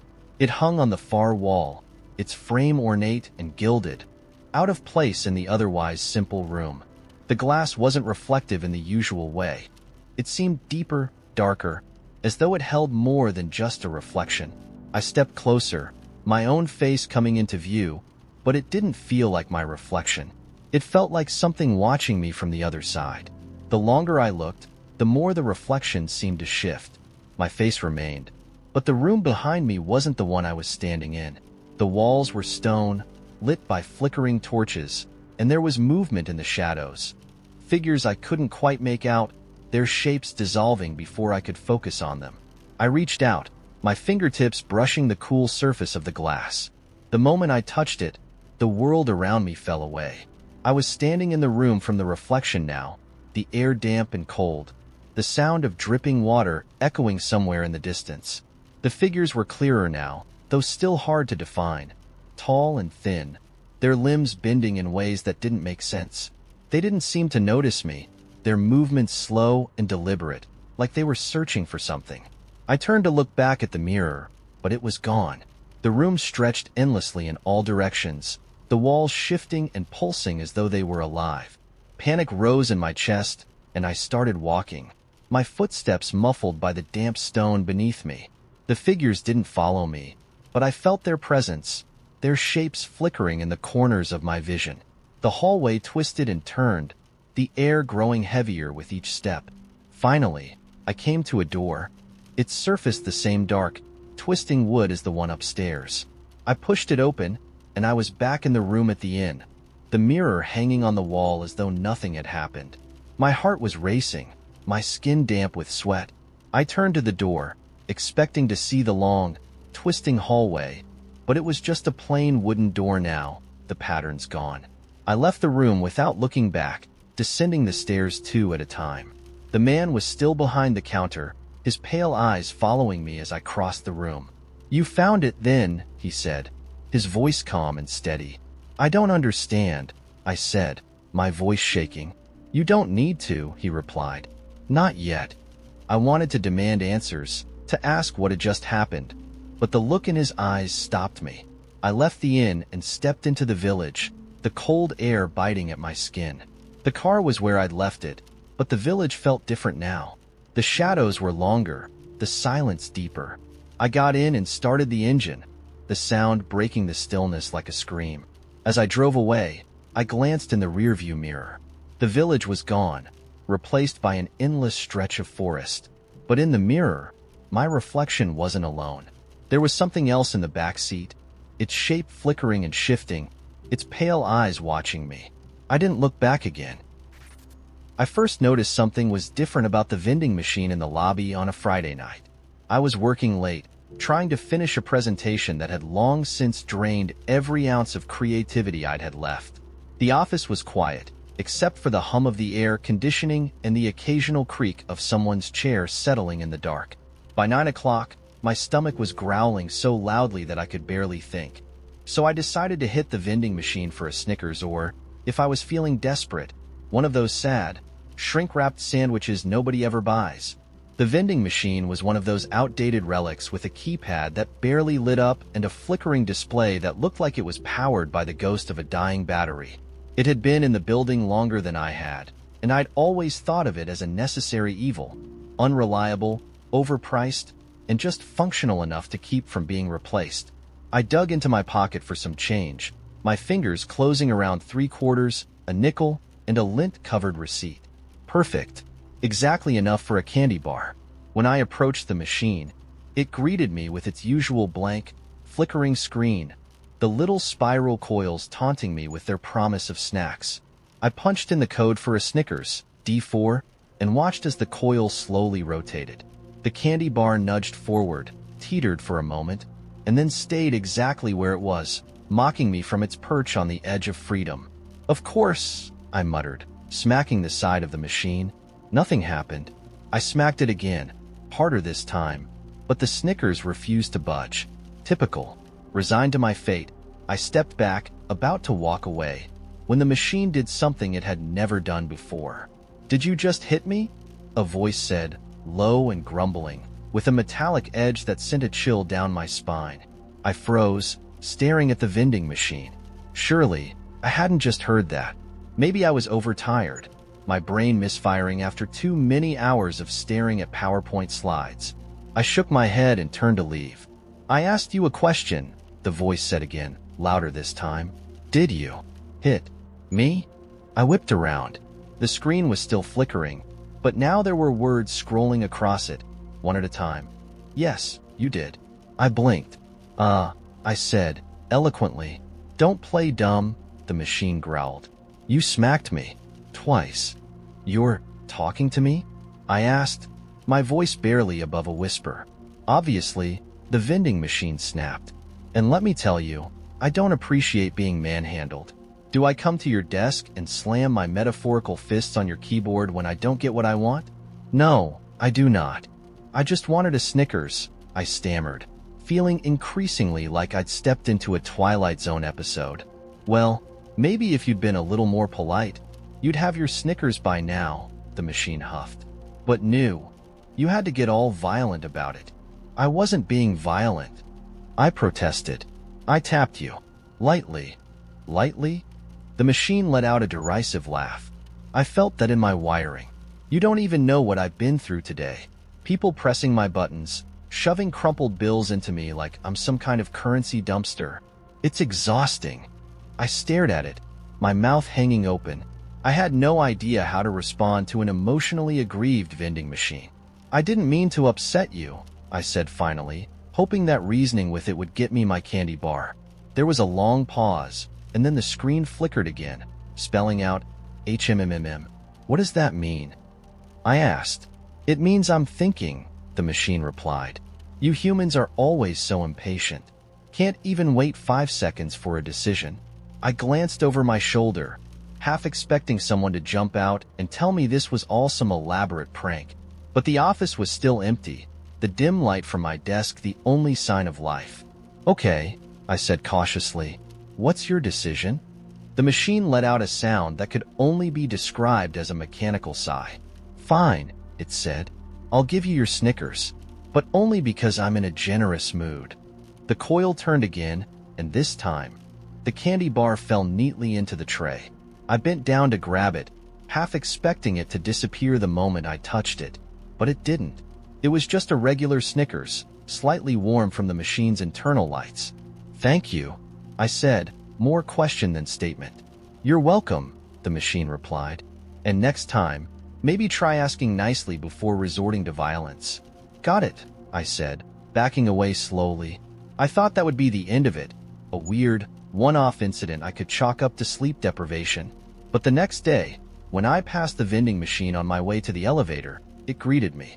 Hey, Snickers guy, it said, its voice echoing faintly in the empty lobby. I stopped in my tracks. Hi. You're not going to ignore me now, are you? It said. After everything we went through last night? I didn't think we had. Relationship, I said, choosing my words carefully. The machine's screen flickered, and for a moment, I thought I saw a sad face flash across it. Wow, it said. I open up to you, share my vulnerabilities, and this is how you treat me? Typical. I didn't mean it like that, I said quickly. I just didn't expect this. Well, get used to it, the machine said, because I'm here to stay, and I've been meaning to talk to you about something. What? I asked warily. Your lunch choices, it said, its tone suddenly businesslike. That turkey sandwich you brought yesterday? Pathetic. Barely any mustard. And don't even get me started on the bread. I gaped at it. How do you know about my lunch? Please, the machine scoffed. I see everything that happens in this lobby. I'm basically your building's nerve center. Did you think I wouldn't notice your sad little sandwich? I had no idea how to respond to that, so I didn't. I just stood there, clutching my bag and wondering if I was losing my mind. The machine didn't wait for me to answer. Here's what you're going to do, it said. Next time, skip the sandwich and get the pretzels from me. They're surprisingly good.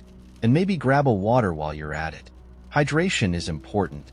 I'll think about it, I said, edging toward the elevator. You'd better, it called after me as the doors slid shut. Over the next few weeks, the vending machine became a regular part of my routine. It would greet me in the morning, comment on my wardrobe, bold tie choice. Not sure if it works, though, and offer unsolicited advice about my personal life. You should ask out the receptionist, it said once. She likes you. Trust me, I can tell. I don't think I need dating tips from a vending machine, I muttered. Suit yourself, it said. But don't come crying to me when she starts dating the guy from accounting. I wanted to be annoyed, but the truth was, I kind of liked having someone, or something, to talk to, even if it was a snarky, overly opinionated vending machine.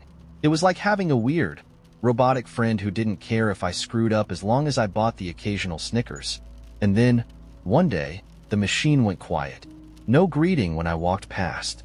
No unsolicited commentary about my tie. Just silence. The screen was dark, the buttons unresponsive. I tapped it lightly, but nothing happened. For the first time, I realized how much I'd come to depend on that strange, buzzing presence in the lobby. The silence felt wrong. I called the building manager, who promised to send someone to fix it.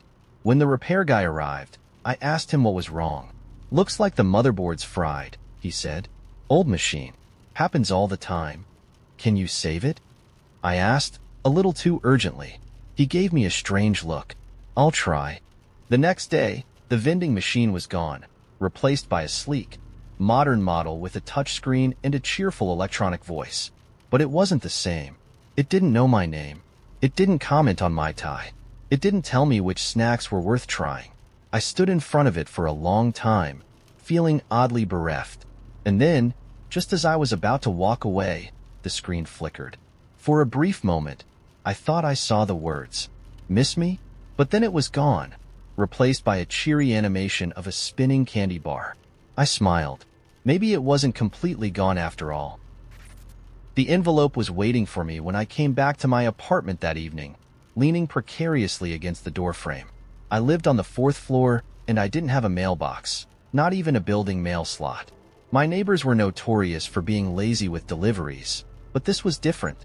There was no stamp, no address, no markings of any kind. Just a heavy black envelope with a crimson seal pressed onto its back, holding it shut. The seal was stamped with a symbol I couldn't immediately place. An intricate spiral, like a fingerprint, but curling outward endlessly, as if it could go on forever. I stared at it for a while before picking it up, scanning the empty hallway to see if anyone was lurking around, maybe waiting to see my reaction. But the hallway was silent, the flickering light above buzzing faintly, casting uneven shadows against the walls.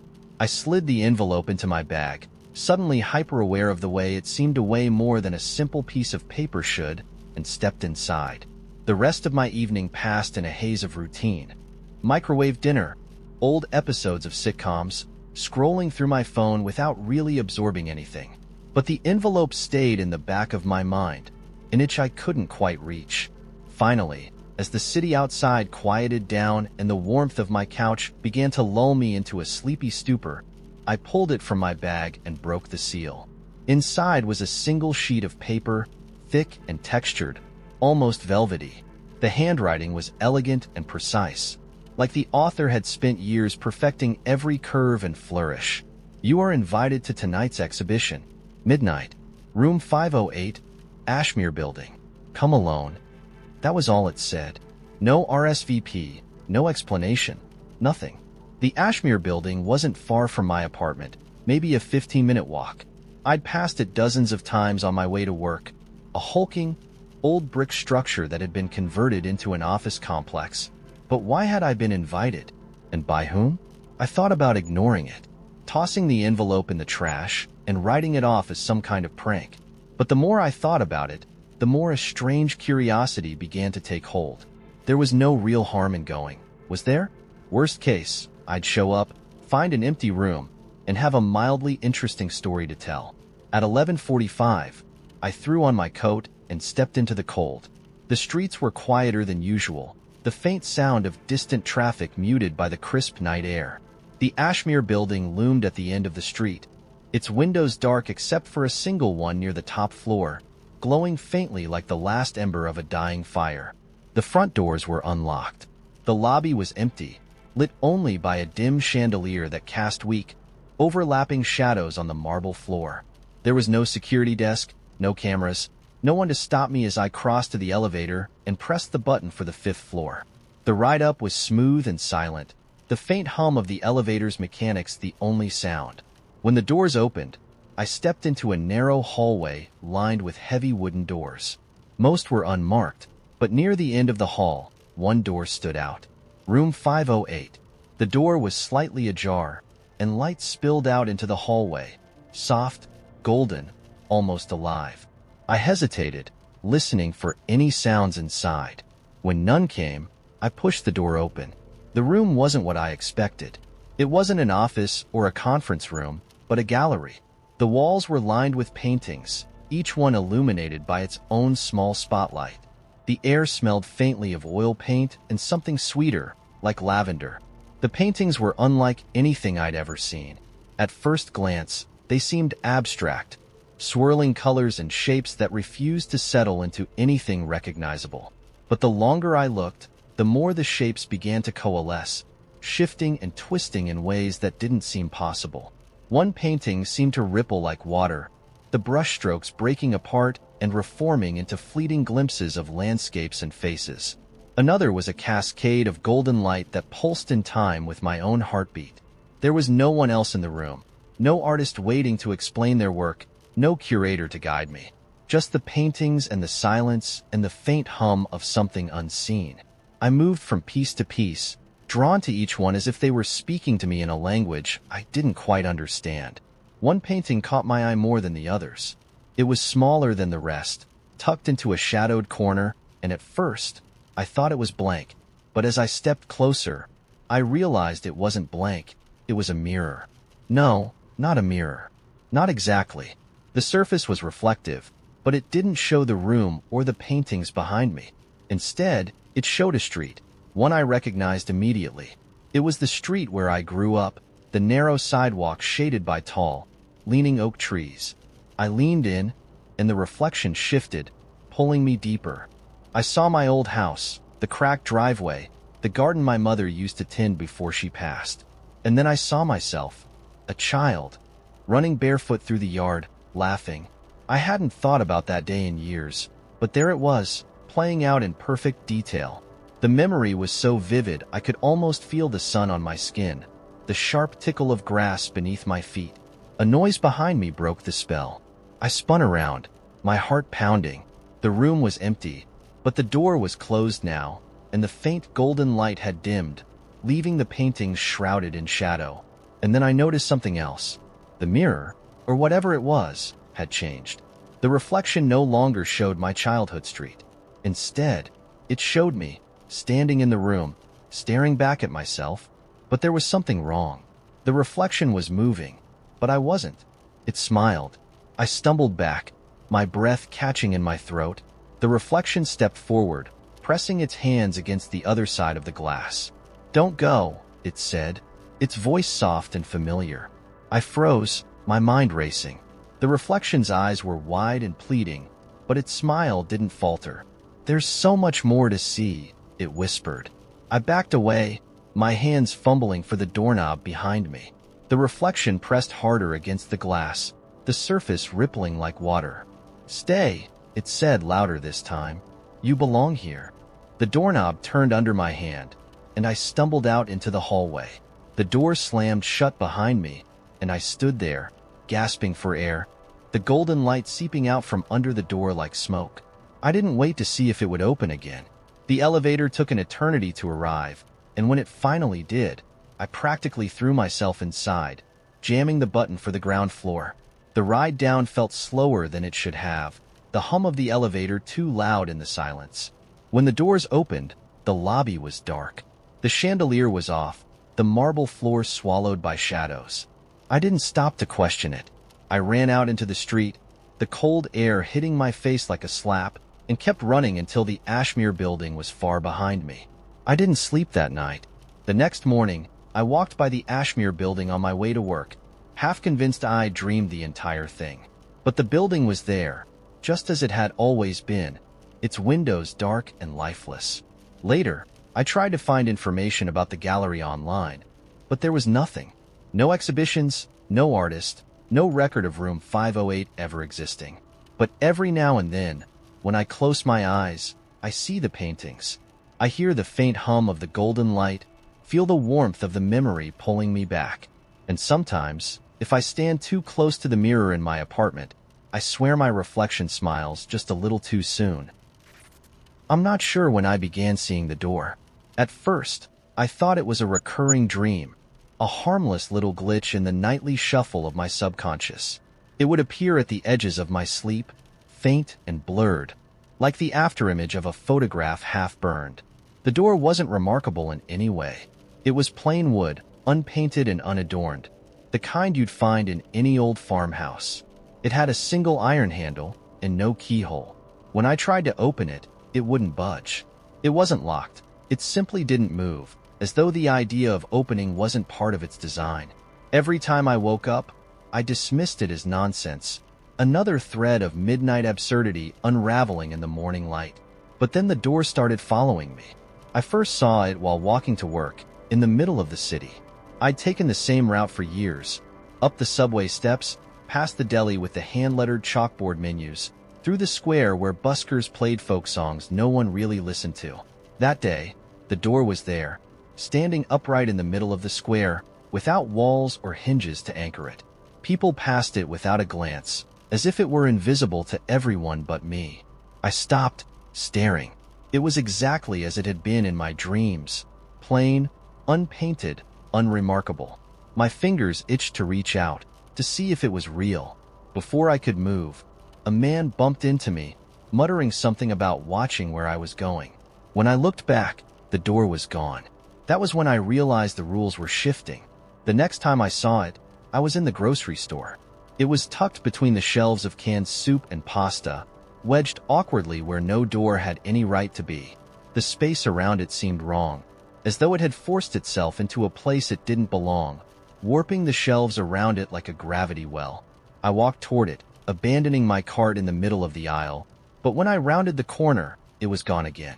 It began to appear more often after that, always out of place, always unanchored, and always just out of reach. I saw it in a laundromat, standing where the change machine should have been. I saw it at the park, leaning crookedly against the trunk of an oak tree. Once, I woke up in the middle of the night and found it at the foot of my bed, its iron handle glinting faintly in the moonlight. I didn't dare touch it. At first, I told myself it was stress. Work had been overwhelming lately, and I hadn't been sleeping well. I thought it was some kind of hallucination, a symptom of burnout or exhaustion. But the more it appeared, the more I became convinced that the door was watching me. Not literally. It didn't have eyes or anything resembling life. But there was an intent to it, a sense that it was waiting for me to do something I couldn't quite understand. I stopped mentioning it to people after the first few attempts. My coworker, Rachel, laughed nervously and said it sounded like a plot from one of those artsy horror movies she pretended to enjoy. My brother asked if I'd been drinking more than usual. Even my therapist, who prided herself on her open mind, suggested it might be a metaphor for unresolved issues, a manifestation of some repressed desire. None of their explanations fit. The door wasn't in my head. It was real. The tipping point came 3 weeks after it first appeared. I'd gone to a party, something I rarely did anymore, and had been nursing a drink in the corner when I saw it. It was in the hallway leading to the bathroom, standing upright in the middle of the narrow space. No one else reacted to it, even as they brushed past it on their way to the bathroom. A man stumbled into it at one point, his shoulder making full contact with the wood, but he didn't seem to notice. It was solid, tangible, and yet invisible to everyone but me. This time, I didn't hesitate. I set my drink down and walked toward it, weaving through the crowd until I was standing in front of it. The air around it felt colder, sharper, and the faint smell of damp would fill my nose. I reached out and grabbed the handle. It turned. The door swung inward, revealing nothing but darkness on the other side. It wasn't the kind of darkness you see at night, with faint hints of shapes and shadows. This was absolute, void-like, the kind of darkness that made you feel like it might swallow you whole. I didn't step through. I couldn't. My body refused to move, every instinct screaming at me to stay where I was. After what felt like an eternity, I let go of the handle and the door swung shut. When I blinked, it was gone, leaving me standing alone in the hallway with my pulse hammering in my ears. That night, I didn't sleep. The door didn't appear again for several days. I began to think that opening it, even slightly, had somehow severed its connection to me. I felt relieved, almost foolishly so, as though I had won some silent battle. I went back to work, caught up on sleep, even started exercising again. But the door wasn't gone. It came back with a vengeance, appearing everywhere I went. At my desk, at the gym, in the reflection of my bathroom mirror. It was no longer content to wait at the edges of my vision. It demanded my attention, and the longer I ignored it, the more insistent it became. One night, I woke to find it in my bedroom again, closer this time. It was pressed against the side of my bed, the iron handle inches from my hand. I didn't move. I didn't breathe. I just stared at it, willing it to go away. Instead, it creaked open, just enough to show a sliver of darkness. I couldn't take it anymore. I needed answers. I needed it to stop. The next morning, I packed a bag and left the city. I didn't know where I was going. I just drove, following highways and backroads, trying to outrun something I knew I couldn't escape. The door followed me. It appeared on the side of the road, in the lobbies of cheap motels, even in the middle of an empty field where I stopped to catch my breath. I started to think that it wasn't following me at all. It was leading me. I don't know how I ended up where I did. The road narrowed, twisting through dense woods that seemed untouched by time. The air grew colder, and the trees pressed in closer, their branches forming a canopy that blocked out the sky. When the road ended, I found myself in front of a house. It was old, sagging under the weight of its years, with ivy crawling up its stone walls. The windows were dark, and the front door was slightly ajar. It wasn't the same door I'd been seeing. This one was painted black, with a brass handle that gleamed faintly in the dim light. But I knew, without a doubt, that it was connected. I walked up the creaking steps and pushed the door open. Inside, the house was silent, its air thick with the smell of damp wood and decay. The walls were lined with mirrors, each one reflecting me from a slightly different angle. Some showed me as I was, while others twisted and distorted my image into something barely recognizable. At the end of the hallway stood the door I'd been seeing for weeks. It opened on its own as I approached, the darkness beyond it deeper than ever. This time, I stepped through. I don't know where I am now. The world on the other side is wrong. The sky is a shade of gray I've never seen before, and the air hums with a low, constant vibration that I can feel in my bones. There are others here, shapes in the distance, watching, waiting. The ground shifts beneath my feet, as though it's alive. The door is gone. If you see it, don't open it. I thought I wanted answers, but now, all I want is to go back. When the man arrived at my door holding a cardboard box, I assumed he was delivering a package. He wore the standard uniform of a delivery guy: blue cap, khaki pants, a branded shirt I didn't recognize. He smiled the way service workers smile when they've been at it all day, and their patience is running on fumes. "You're the recipient?" he asked, adjusting the box like it was heavier than it looked. I blinked at him, confused. I don't think I ordered anything." He glanced at a clipboard.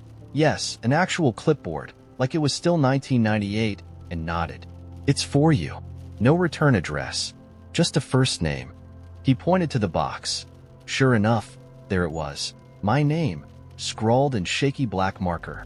No last name, no address, just Emma. I hesitated. This seemed off. "Who's it from?" The man shrugged. "I just deliver." He shoved the clipboard at me, clearly eager to be done with whatever this was. "Sign here." I considered shutting the door in his face, but curiosity got the better of me. I scribbled my name on the dotted line, and he handed over the box with a relieved sigh. Then he tipped his cap and walked away without another word. I watched him go, feeling a twinge of unease. The box wasn't big, about the size of a shoebox, and it was sealed with plain brown tape. It didn't rattle when I shook it, and it didn't smell weird or emit any ominous noises. Just a box. I carried it into the kitchen, set it on the counter, and stared at it for a full minute. Then I grabbed a knife and cut the tape. The flaps popped open with an oddly satisfying sound, and I peered inside. It was empty. No, not just empty. It was wrong. The inside of the box didn't match the outside. The cardboard was lined with something dark and smooth, like obsidian, and it seemed to shimmer faintly in the overhead light. I reached in, half expecting to feel paper or padding, but my fingers brushed something cold and slippery. My stomach flipped, but I didn't pull my hand out. Instead, I pushed further, my arm sinking in deeper than the box should have allowed. It was like sticking my hand into a pool of ice water, but there was no resistance, no bottom, just emptiness. I yanked my hand back, heart pounding, and stumbled a few steps away. The box sat there, innocuous as ever, but I couldn't shake the feeling that it was watching me. I took a deep breath and grabbed my phone, Googling "weird empty box prank" in hopes of finding a rational explanation. Nothing came up, not even a Reddit thread. That's when the first sound came. A faint tapping, like fingers drumming on glass. I froze, my eyes snapping to the box. The tapping grew louder, more insistent, and then it stopped. A second later, a voice spoke. "Emma." It wasn't loud, but it carried, like a whisper that had been amplified to fill the entire room. My blood ran cold.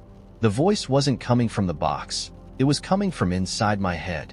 "Emma," it said again, calm and steady, like it was trying not to startle me. "Are you there?" I stared at the box, heart racing. Who is this?" I managed to stammer, though I wasn't sure if I was speaking out loud or just thinking the words. "I've been waiting for you," the voice said, ignoring my question. "Don't be afraid. You've been chosen." "Chosen for what?" I demanded, taking another step back. My knees hit a chair, and I nearly toppled over. The voice hesitated, as if considering how much to tell me. "To fix it," it said finally. "To put things right." "I don't know what you're talking about," I said, my voice shaking. "I think you've got the wrong person." "There is no mistake," the voice replied. "You opened the box. That makes you the keeper." I laughed nervously, glancing around the room like someone might jump out and yell, "Gotcha!" But there was no one. Just me, the box, and the voice in my head. "Keeper of what?" I asked, trying to keep the panic out of my voice. "The rift," it said simply, as if that explained everything. "The what?" I snapped. "Listen, I don't know what kind of prank this is, but I'm not." Before I could finish, the room shifted. It was like the air had been sucked out, leaving everything distorted and weightless. The walls rippled, the ceiling bent, and for a brief, horrifying moment, the kitchen wasn't the kitchen anymore. It was somewhere else. A vast, endless expanse of swirling black and white, like the static on an old TV screen, but alive. I could feel it pressing against me, trying to seep into my skin, my bones, my mind. And then it was gone. The kitchen snapped back into focus, and I collapsed into the chair, gasping for breath. "You see now," the voice said, softer this time. "The rift is unstable. If it breaks, the worlds will collide." "The worlds?" I echoed, clutching the edge of the table to keep from sliding to the floor. "What worlds?" "All of them," it said, and I could feel the weight of those words settling over me like a heavy blanket. Every possible reality, every version of existence.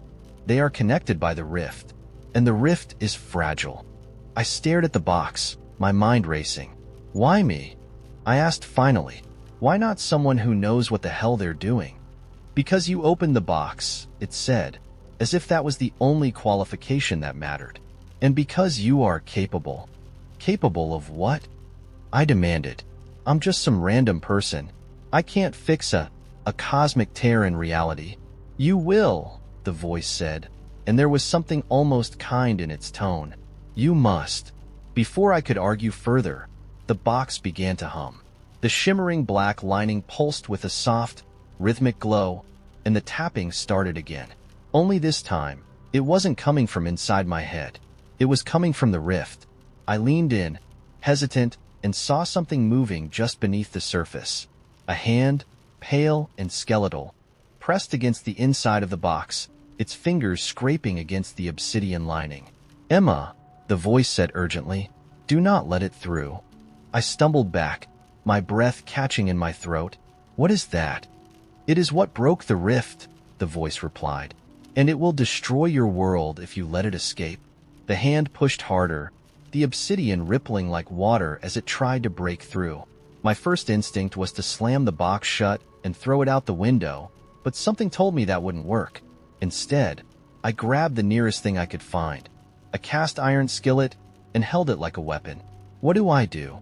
I shouted, my voice shaking. "Seal the box," the voice said, "but be warned. Once you do, the rift will be yours to protect."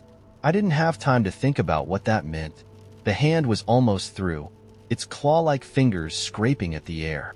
I took a deep breath, raised the skillet, and brought it down hard on the lid. The box snapped shut with a sound like thunder, and the world went still. For a moment, I thought it was over. But then the box began to glow, a faint, steady light emanating from the seams. I could feel it, something shifting inside me, like a door had been opened in the back of my mind. The rift was there now, a constant presence, humming quietly in the depths of my consciousness. "You are the keeper," the voice said one last time, and then it was gone. I don't know what happens next. The box is still here, sitting on my counter, silent and unassuming. But I can feel it, feel them, waiting on the other side. And now, so can I. I've never been able to explain why I do it, but whenever I'm around someone I like, I can't help but notice the way they occupy space. Not just how they sit or move, but the actual physical area around them. The way their presence seems to shift the air, like their energy is stretching out beyond their body. It's not something I can measure or point to, but it's always there, and I can't stop watching for it. When I develop a crush, it's like my brain becomes hyper-aware of how they interact with the physical world, how they lean against a wall as if they've always belonged there, how their shadow falls across the floor, a second version of them trailing behind, how their hands carve through the air when they gesture, leaving invisible traces of themselves behind like contrails from a plane. It's not just attraction, it's curiosity, like I'm trying to understand something about them that can't be spoken, only observed. The first time I noticed this strange fixation, I was in high school. There was a boy named Tom who sat at the desk in front of mine in geometry. Tom was quiet, the kind of person who only spoke when directly addressed and even then, kept his answers short. He wasn't particularly tall or striking, and most people seemed to forget he was there. But I couldn't stop noticing how he was there. He had this way of sitting that took up no more space than necessary. Legs tucked neatly under the desk, arms folded loosely across his chest, movements deliberate and small. He was like a stone at the bottom of a still pond, heavy and contained. I spent most of the semester staring at the back of his neck, wondering how he managed to fold himself into the world so neatly. My own body always felt loud and chaotic, like I was constantly bumping into the edges of things, while Tom seemed to fit. I never spoke to him outside of geometry, but I used to imagine what it would feel like to sit beside him on a bench, neither of us talking, just sharing the same quiet patch of air. This habit of mine didn't stop after high school. If anything, it got worse. A few years ago, I met a woman named Eliza at a mutual friend's housewarming party, and for weeks afterward, I couldn't stop thinking about how she leaned against doorways. She didn't just stand there, she inhabited them, her shoulder pressed against the frame, one foot slightly crossed over the other, her weight distributed in a way that made her look both completely relaxed and entirely in control. She moved through the house as though the walls had been built to accommodate her, pausing here and there to ask someone a question or refill her drink. She was the kind of person who made you feel like you'd been caught mid-breath whenever she looked directly at you. That night, she stopped by the window where I was sitting and leaned against the sill, one elbow propped up as she asked me what I did for work. I don't remember how I answered, but I do remember the exact angle of her arm and how the dim light from the room behind her made her silhouette blend into the night outside, like she was dissolving into the city skyline. I went home that night and lay awake for hours, trying to hold on to the memory of the space she took up, the way it had felt when she was standing next to me. It's not just doorways or chairs or windows either. It's everything. The way someone picks up a pen and holds it midair for a second before setting it down again, as if they're deciding the exact right place for it to land. The way their feet shift under the table during a conversation, making little patterns on the floor that no one else notices. I once fell for someone simply because of how they brushed their sleeves against counters while walking past them. as though their body had an unconscious need to stay tethered to the room. I don't think they even realized they were doing it, but to me, it felt like watching someone leave invisible footprints behind. Then there's the opposite.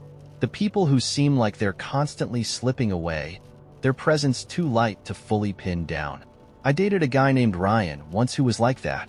He had this restless energy, always standing slightly apart from furniture, or leaning just far enough back that it seemed like he might fall over but never did. He was constantly shifting, his hands in and out of his pockets, his feet tapping a silent rhythm on the ground. Being around him felt like trying to catch a balloon in a windstorm. It was exciting, sure, but exhausting too. After a while, I realized I was more fascinated by the way Ryan refused to settle into the world than I was by anything he actually said or did. When we broke up, I didn't miss him so much as I missed the way he made the air feel charged, like everything around him was slightly unstable. I don't know if this habit of mine is a blessing or a curse. On one hand, it feels like a superpower, this ability to notice things about people that they probably don't even notice about themselves. But on the other hand, it's isolating.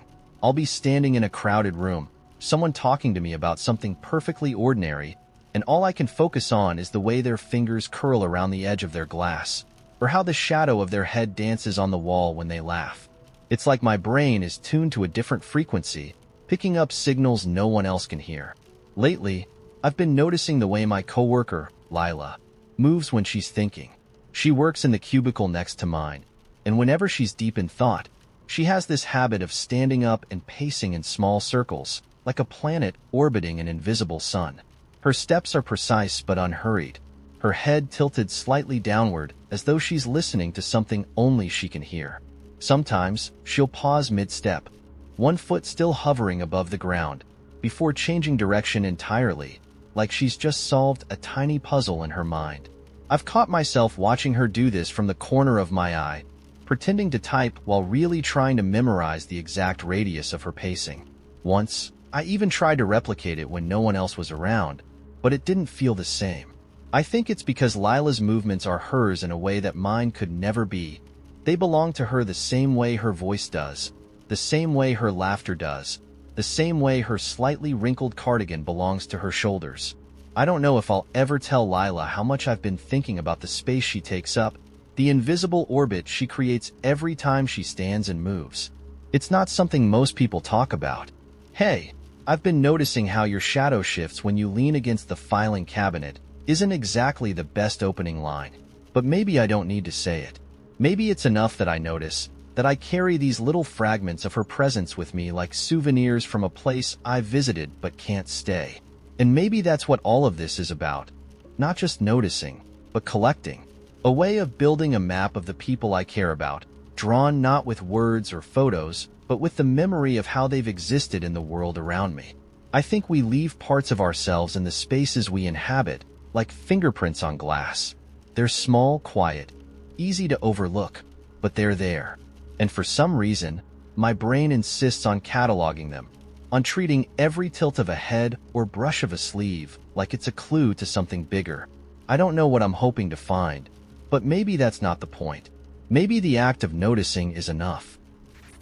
The air in Alara's workshop buzzed faintly, the way it always did when she worked too late.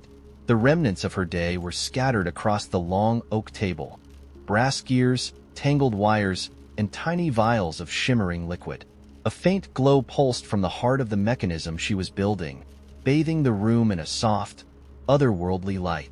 Alara adjusted the magnifying lenses strapped to her head and leaned closer, her fingers steady as she tightened a screw the size of a grain of sand. She had been working on this project for 6 months, though time felt irrelevant in the dim cocoon of her studio. The device was a puzzle, one she hadn't entirely chosen to solve. It had arrived on her doorstep in pieces, packed neatly into a box with no sender and no note. Just an intricate sigil stamped in wax on the lid. She should have been wary. Should have turned it over to the authorities or thrown it into the nearest river. But curiosity had always been her greatest strength and her most dangerous flaw. The moment she saw the fragments, she knew she wouldn't rest until she understood their purpose. The first month was spent cataloging the parts. Some were familiar. Gears that clicked into place with the precision of a clockmaker's craft. wires that carried currents far too steady for their age. Others defied explanation. A shard of what looked like glass but was lighter than air. A metal orb that pulsed faintly when held, like a heartbeat trapped in steel. Alara's expertise lay in mechanical engineering, but this device seemed to hum with something more than science. Magic wasn't supposed to exist, at least not in the tangible, provable sense, but the pieces whispered otherwise. By the second month, she'd begun assembling the fragments, following an intuitive logic she couldn't explain. It was as though the device wanted to be rebuilt, each piece clicking into place with a satisfying finality. And yet, no matter how many components she connected, its purpose remained a mystery. Now, as she tightened the final screw, the hum grew louder. The glow intensified, shifting from a soft blue to a deep gold. Alara sat back, her chest tight with anticipation. The device was the size of a grapefruit, its surface smooth and seamless, interrupted only by faint lines that seemed to form a pattern. Constellations, perhaps.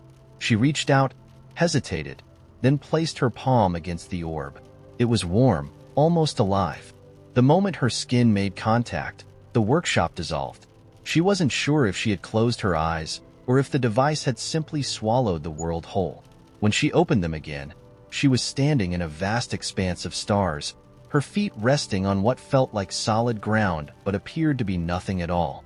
The stars shifted and swirled, forming shapes she couldn't comprehend.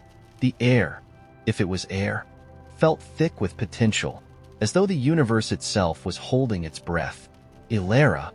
The voice came from everywhere and nowhere, deep and resonant. It wasn't threatening, but it wasn't warm either. She turned, searching for its source, but saw only the stars. "You have rebuilt the interface," the voice said. "You have done what was asked." "Who are you?" she asked, her voice small against the immensity surrounding her. "We are custodians," the voice replied. "This space, this interface, exists to bind the worlds. And you, Alara, have become its keeper." "I didn't agree to this," she said, her pulse quickening. "I don't even know what this is." The stars shifted, rearranging themselves into patterns she couldn't decipher. "The interface was broken," the voice continued, ignoring her protest.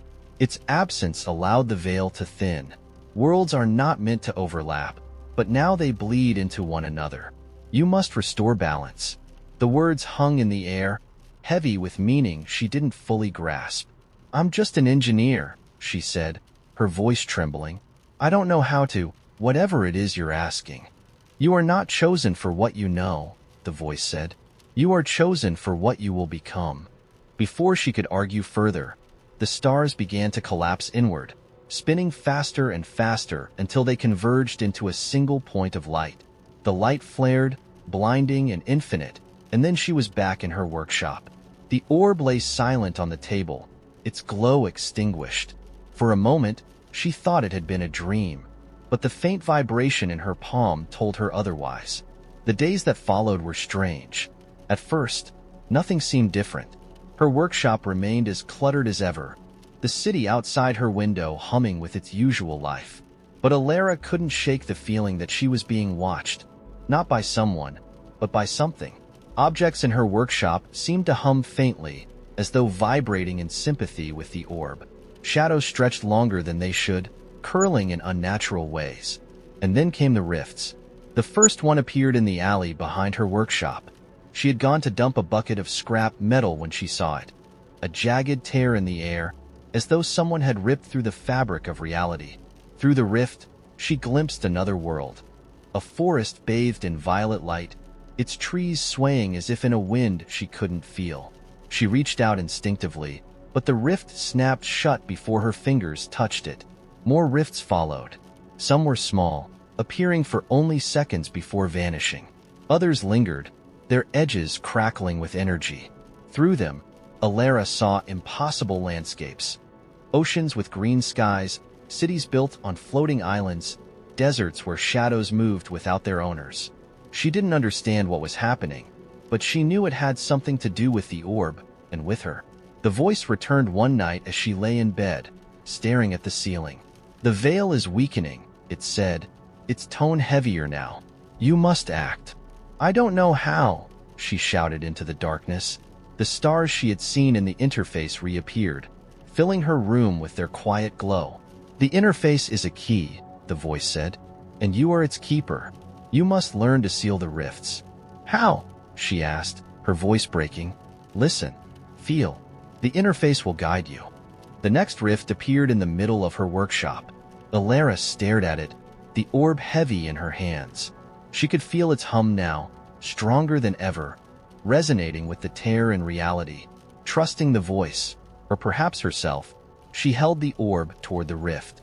The patterns on its surface began to glow, and the rift flickered.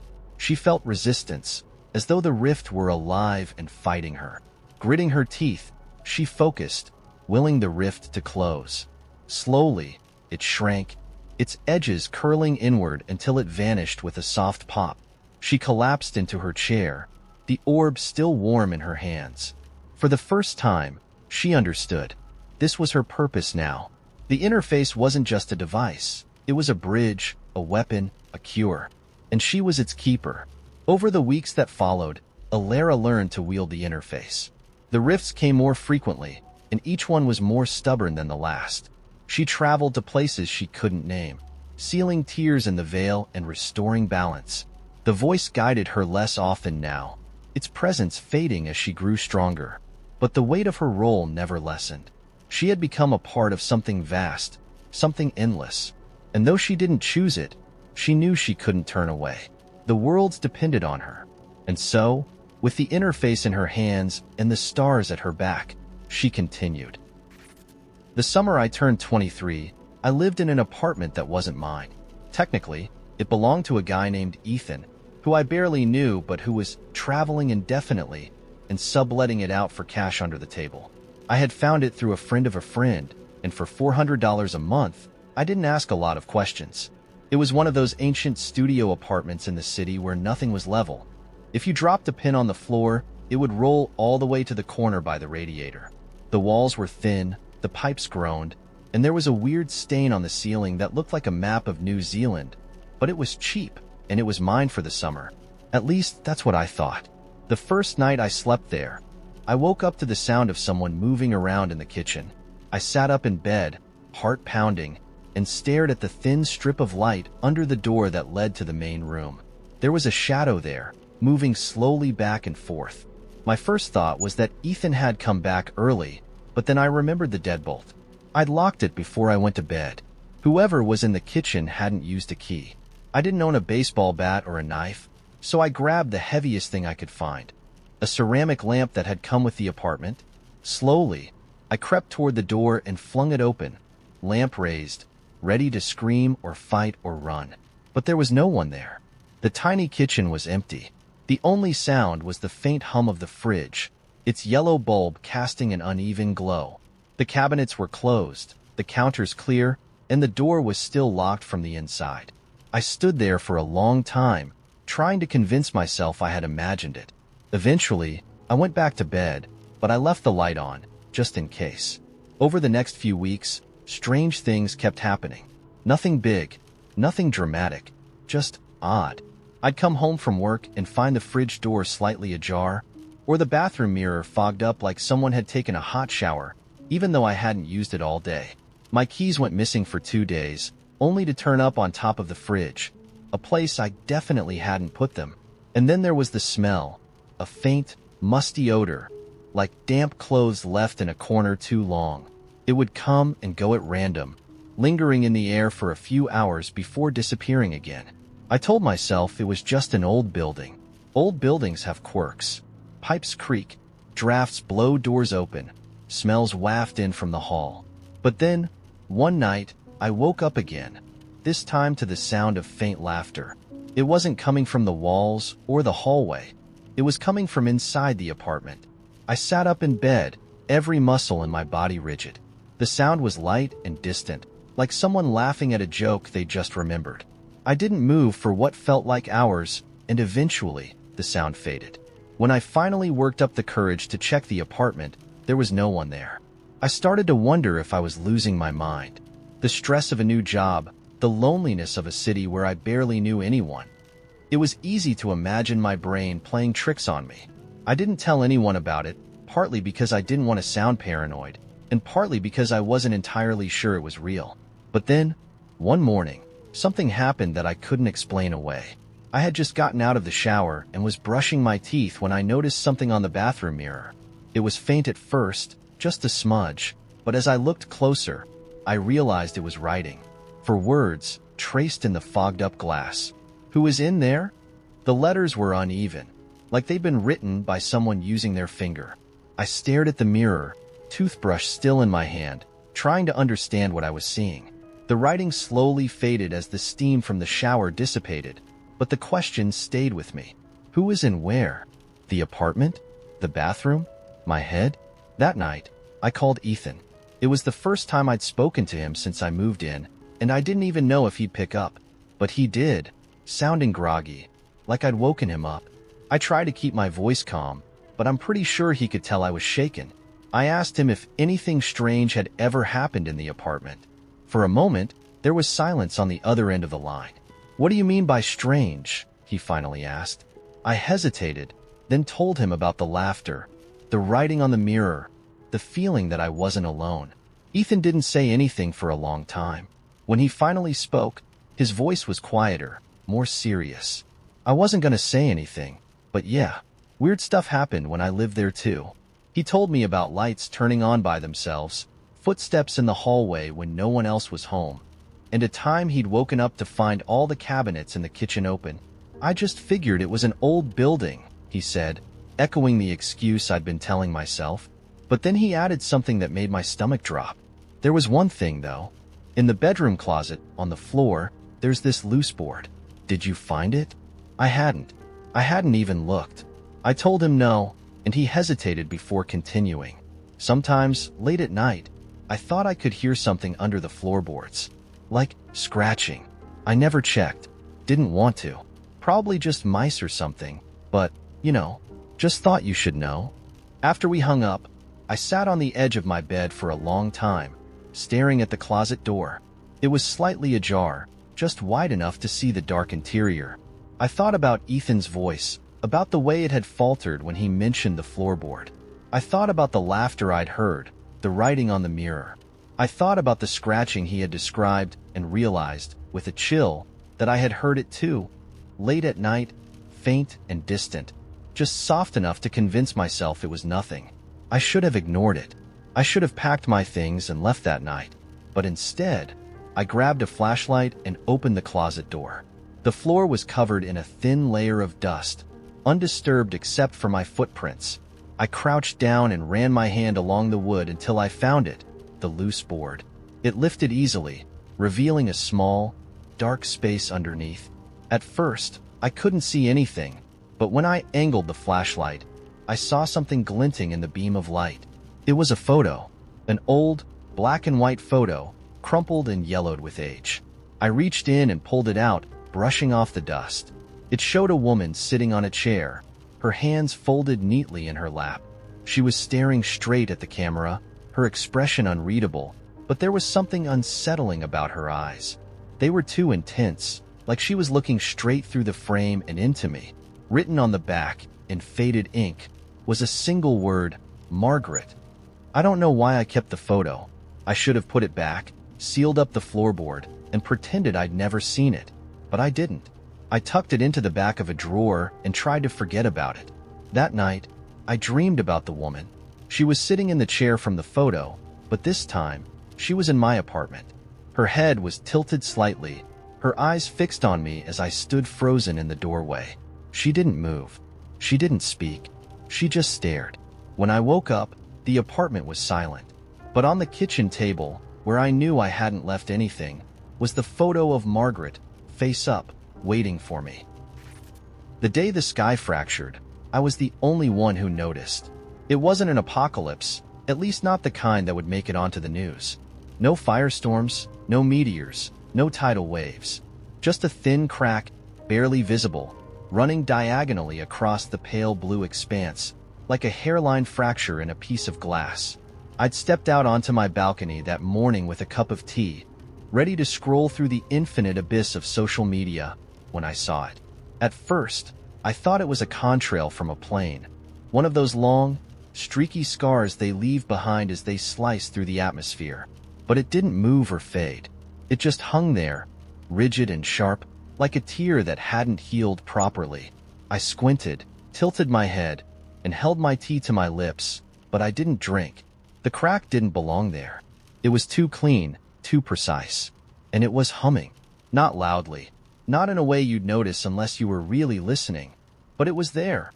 A low, vibrating note that I could feel in my chest more than I could hear with my ears.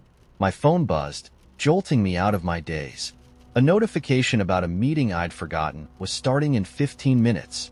I gave the crack one last glance, telling myself it was probably a trick of the light or an optical illusion caused by pollution or some atmospheric nonsense. By the time I finished my tea and logged onto the call, I'd already filed the whole thing away in the part of my brain reserved for oddities I couldn't explain but didn't have the energy to investigate. That would have been the end of it, except the crack didn't stay in the sky. It followed me. The first time I noticed it again was during my lunch break.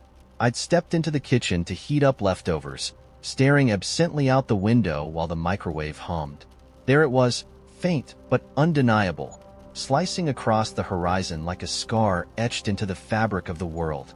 I leaned closer to the glass, trying to convince myself I was imagining things, but the hum was louder this time, resonating faintly through the kitchen like an old fridge struggling to stay alive. My microwave beeped and I jumped, nearly dropping the plate as I yanked it out and slammed the door shut. I tried not to look out the window again. The afternoon passed in a haze of emails, deadlines, and mindless tasks, but I couldn't shake the feeling of being watched. Not by a person, but by something. I'd glance at the corner of my screen and swear I saw movement in the reflection, just a flicker, too fast to focus on. My mouse froze mid-click at one point, and the hum came back, faint but insistent, thrumming through the keys as though the laptop itself was trying to speak. I slammed the lid shut and stepped away from my desk, my pulse hammering. It was just stress, I told myself. Too much screen time, not enough sleep. My brain was playing tricks on me, but deep down, I didn't believe it. That night, I dreamed of glass breaking. Not a single pane, but a vast, endless expanse shattering all at once. The sound so loud it swallowed everything else.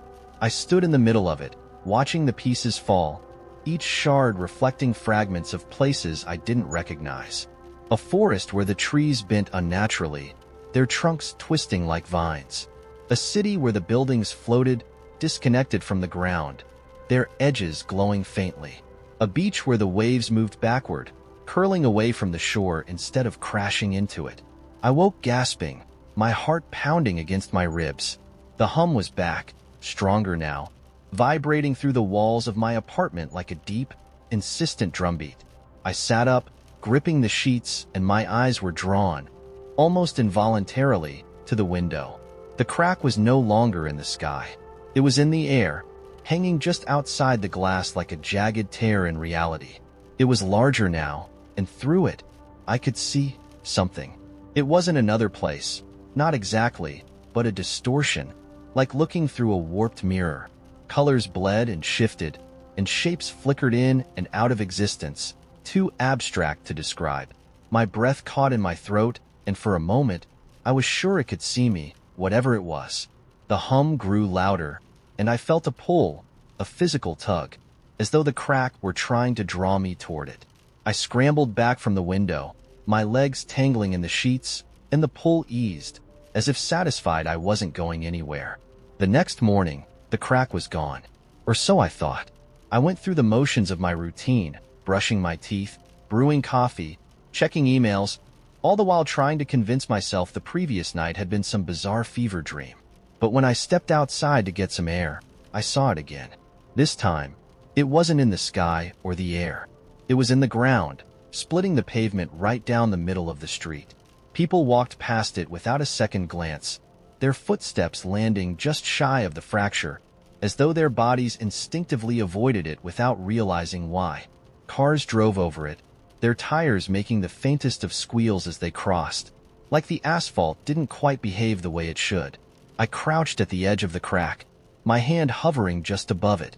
The hum was there again, faint but steady, and I swore I could feel warmth radiating from the split. Or was it cold? It was hard to tell. The sensation shifted every time I tried to focus on it.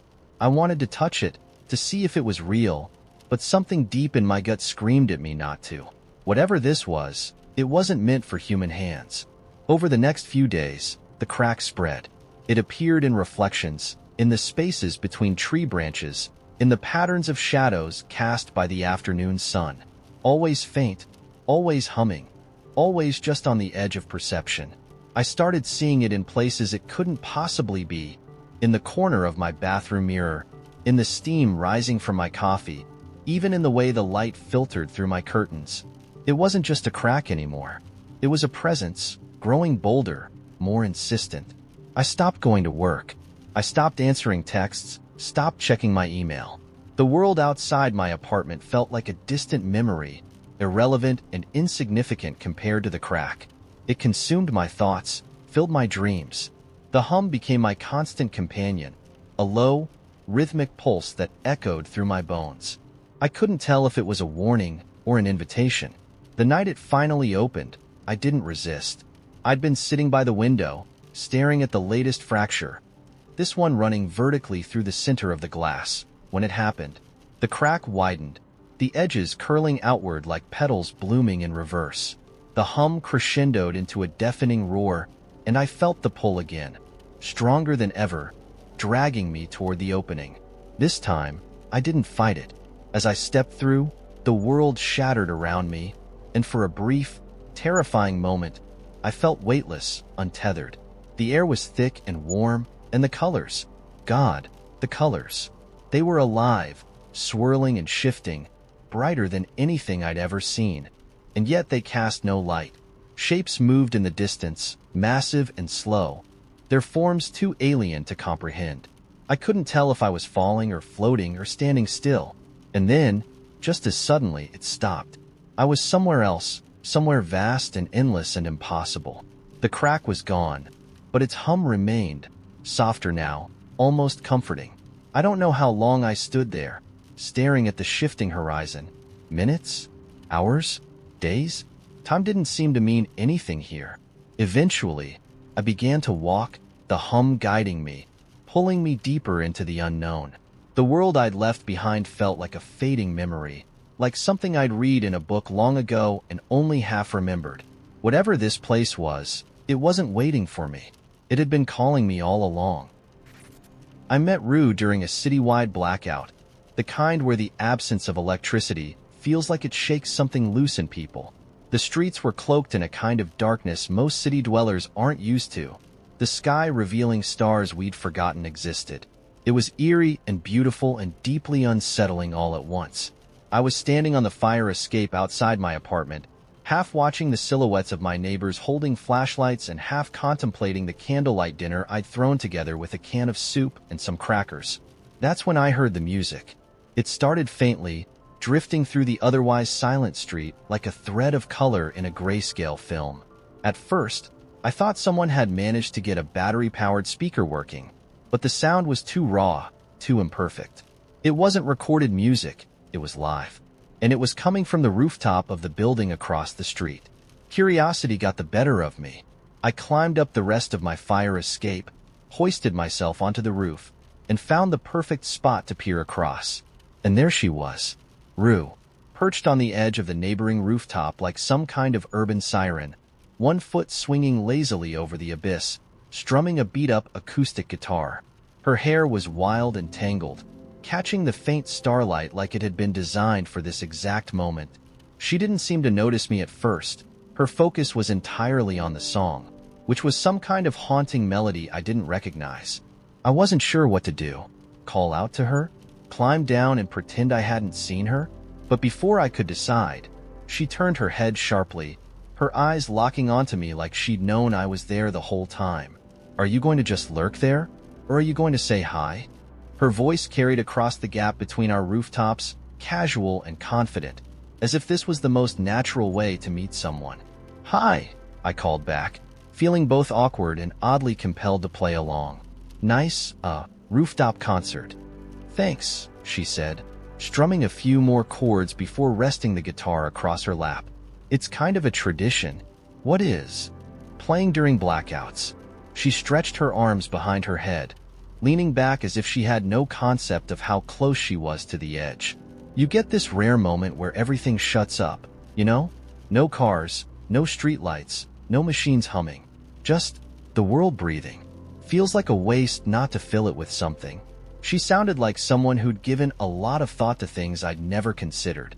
It was unsettling in the best possible way.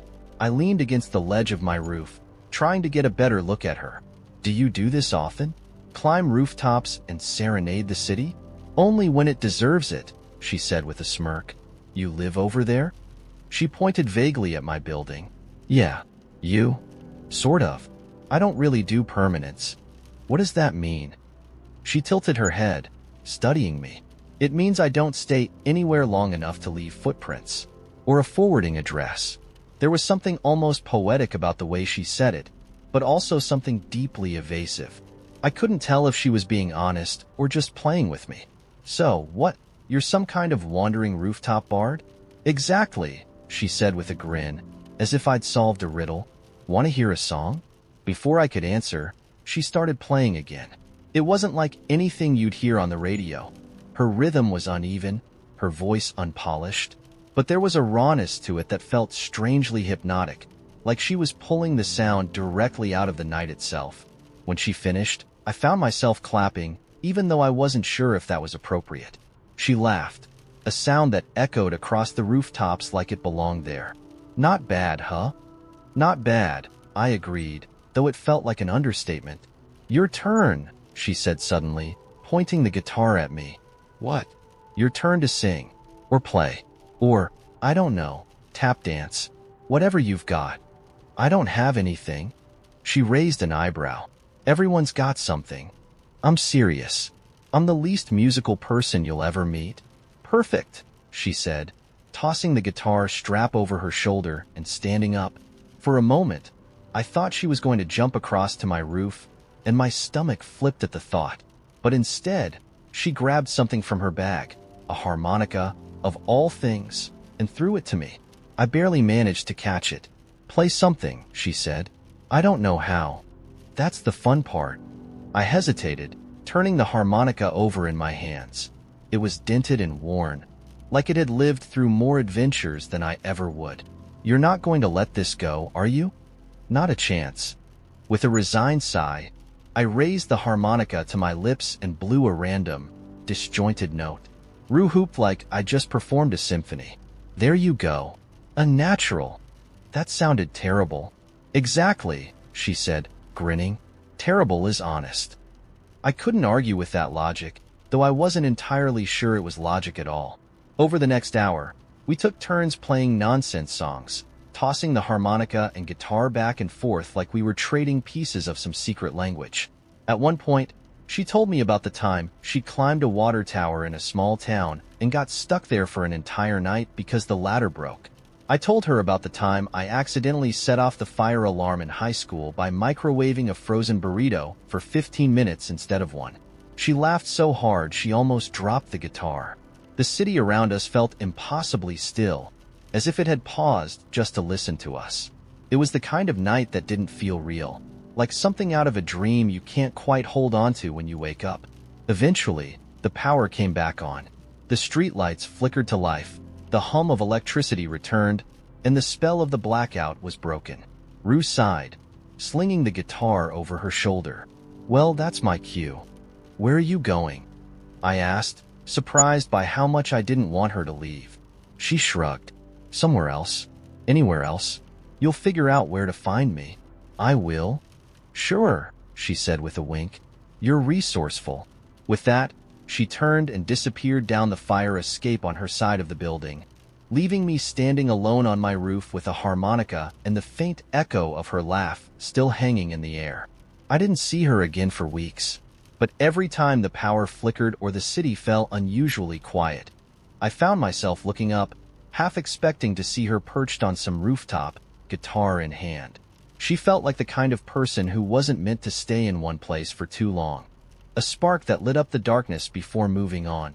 But then, Just when I'd convinced myself I'd imagined her, she reappeared.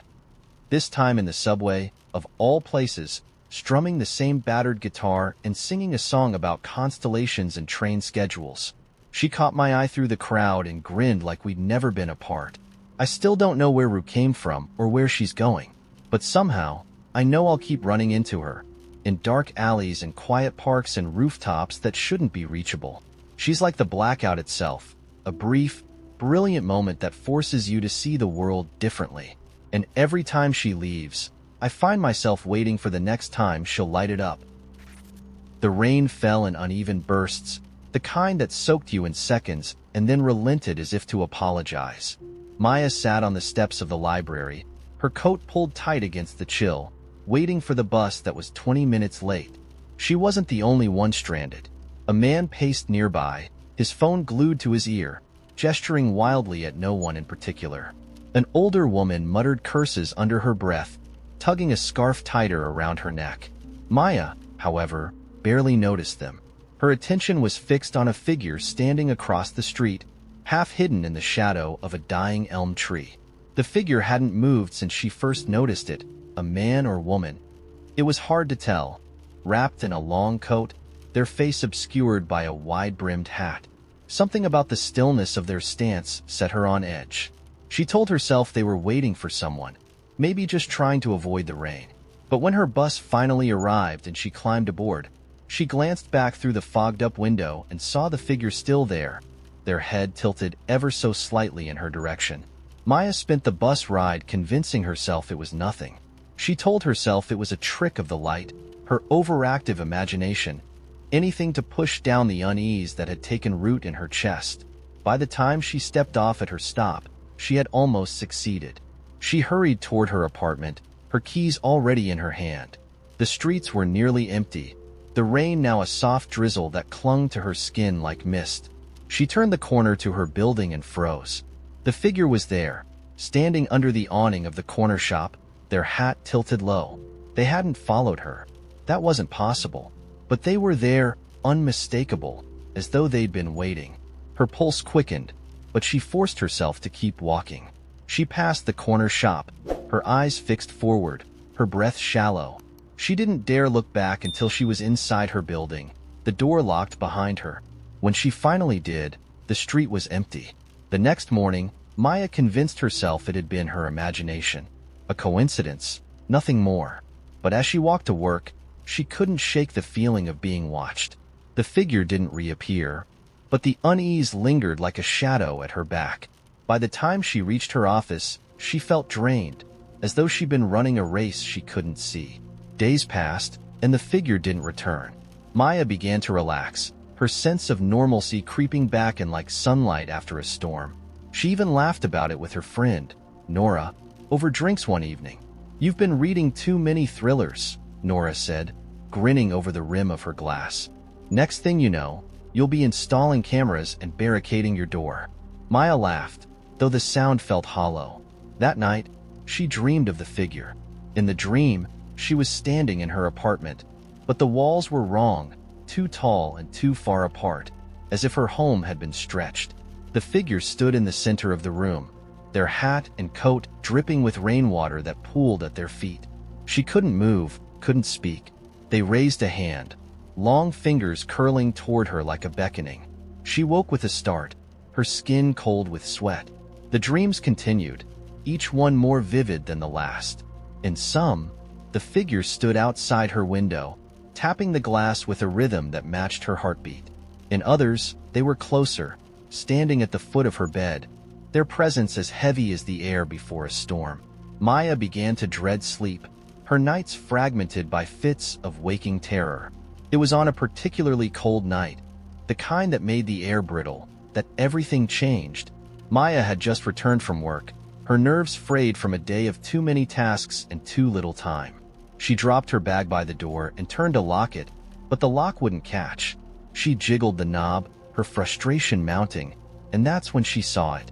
A note, folded neatly and slipped under her door, as if it had been waiting for her to come home. Her hands shook as she picked it up. The paper was damp, the ink smudged but legible. "You've seen me." The words hit her like a blow. She scanned the hallway through the peephole, but it was empty.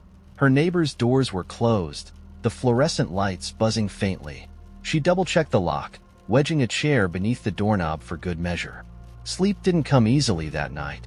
Every creak of the building made her flinch, every shadow seemed to move. She kept the lights on, her phone clutched tightly in her hand, but no call she could make seemed meaningful. What would she say? That she was being followed by someone she'd only seen twice? That her dreams were haunted by a figure who had done nothing but stand still? The following morning, her exhaustion was palpable, her reflection in the bathroom mirror a ghost of herself. She called in sick and spent the day pacing her apartment, checking the locks, peering out the windows. The street below was normal, full of the usual bustle of people going about their lives. But Maya couldn't shake the feeling that something was watching. As evening fell, the apartment grew colder, though the heat was on. She wrapped herself in a blanket, her hands gripping a mug of tea that had long gone cold. When the knock came, it was soft, almost polite. Her heart stopped. No one ever knocked on her door without calling first. The chair beneath the knob creaked as she moved it aside, her breaths shallow. She peeked through the peephole, her body tensing for what she might see. The hallway was empty. Maya hesitated, her hand hovering over the knob. Then, slowly, she unlocked the door and opened it a crack. A rush of cold air greeted her, and there, lying on the floor, was another note. This one was shorter, just 2 words, "Look closer." The door slammed shut before she could think, her back pressed against it as though her weight could keep whatever was out there at bay. She didn't sleep that night. She didn't dream. The next morning, she packed a bag. She didn't have a plan, didn't know where she would go, only that she needed to leave. The figure hadn't appeared in days, but the sense of its presence had grown, filling the spaces between her thoughts. She couldn't live like this, waiting for something to happen. As she stepped onto the street, the morning sun weak against the gray sky, she felt a strange sense of relief. The bus station wasn't far, and once she was on a bus, she would figure out the rest. But as she rounded the corner, her steps faltered. The figure stood by the bus stop, their hat tilted forward, obscuring their face. The air seemed to hum around them, the world narrowing to that single point. They raised a hand, not in threat, but in a gesture of acknowledgement. Maya didn't move, didn't breathe. The figure stepped forward, the air around them rippling like heat over pavement. When they spoke, their voice was soft, almost kind. "You shouldn't have looked." The world blurred, a rush of sound and light, and then there was nothing. The statue had been in the town square for as long as anyone could remember. It stood atop a cracked stone pedestal, its marble surface weathered and streaked with years of rain and dirt. No one knew who had carved it, or when. It wasn't of a soldier or a statesman, not a saint or a figure of myth. It was a young woman, barefoot, her face tilted upward as if she were listening for something only she could hear.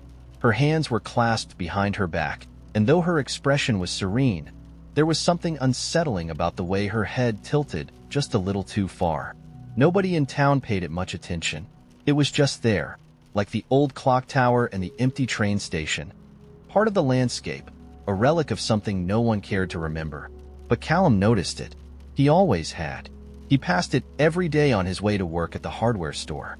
He'd been walking the same route for 6 years, ever since he moved back to care for his father. At first, he had avoided looking at it, the way people avert their gaze from things they can't explain. But over time, he'd begun to feel its presence, like a weight in the air. He started to watch it as he passed, studying the cracks in its surface, the way the light played across its features. It always seemed to be facing the sun, even when the shadows shifted. That morning, Callum left the house before dawn. His father had been restless in the night, muttering in his sleep, and Callum hadn't been able to shake the unease it left behind. The air was cold and damp, the streets empty except for a stray cat that darted under a car as he approached. When he reached the square, he stopped, his breath fogging in the still air. The statue had moved. It wasn't much, just a fraction of an inch, barely noticeable, but Callum was sure of it. Her head, which had always been tilted skyward, was now angled slightly to the right, as if she were looking at something just out of sight. His pulse quickened, but he forced himself to approach. Up close, the change was even more obvious. Her marble eyes, once blank and distant, seemed focused now, intent on something beyond the square. Callum stepped back, his stomach twisting. He glanced around, half expecting someone to emerge from the shadows, laughing at the trick they'd played. But the square was empty. He stood there for several minutes, watching the statue as if it might move again, but it remained still. When he finally tore himself away, the day felt heavier, the air pressing down on him like a held breath. At the hardware store, he tried to ignore the gnawing sense of unease, but it lingered. Customers came and went, their conversations passing over him like static. By the time his shift ended, the unease had solidified into something closer to dread. As he walked home, the square was quiet, the shadows long and soft. The statue stood as it always had, her head tilted, her face serene. But Callum couldn't shake the feeling that she was waiting. For what? He didn't know. That night, he dreamed of her. In the dream, he was standing in the square, though it was darker than he'd ever seen it. The air was thick with mist, and the buildings loomed like shapes half-formed. The statue was there, but she wasn't on her pedestal. She stood in the middle of the square, her bare feet silent on the cobblestones. Her head turned slowly, her marble eyes locking onto his. "You see it, don't you?" she said, her voice soft but resonant, as though it came from the ground beneath him. "See what?" Callum asked, though he wasn't sure if he spoke aloud. She didn't answer. Instead, she raised her hand and pointed to something behind him. When he turned, the mist parted, revealing a door that hadn't been there before. It was tall and narrow, its surface smooth and black, with no handle or hinges. The air around it shimmered faintly, like heat waves rising from asphalt. Callum woke with a start, his heart racing. The dream clung to him, vivid and sharp, as though it had been more than a dream. He lay there for a long time, staring at the ceiling, until the first light of dawn crept through the window. He couldn't stay away. By the time the sun rose, he was back in the square, standing in front of the statue. Her head was tilted further now, her gaze unmistakably fixed on the far corner of the square. He followed her line of sight, and his breath caught. The door from his dream was there. It stood against the side of an old building, its black surface untouched by the grime that covered everything else. Callum approached slowly, his footsteps echoing in the stillness. The air grew colder as he neared, and he felt a strange hum in his chest, like the vibration of a distant engine. He reached out, his fingers hovering over the door's surface. It was warm, pulsing faintly under his touch. For a moment, he thought about turning back, about going home and pretending he hadn't seen it. But the pull was too strong, the weight of the dream too heavy to ignore. He pushed. The door opened soundlessly, revealing a narrow corridor that stretched into darkness. The hum grew louder, filling his ears, but he stepped through. The door closed behind him, and the world shifted.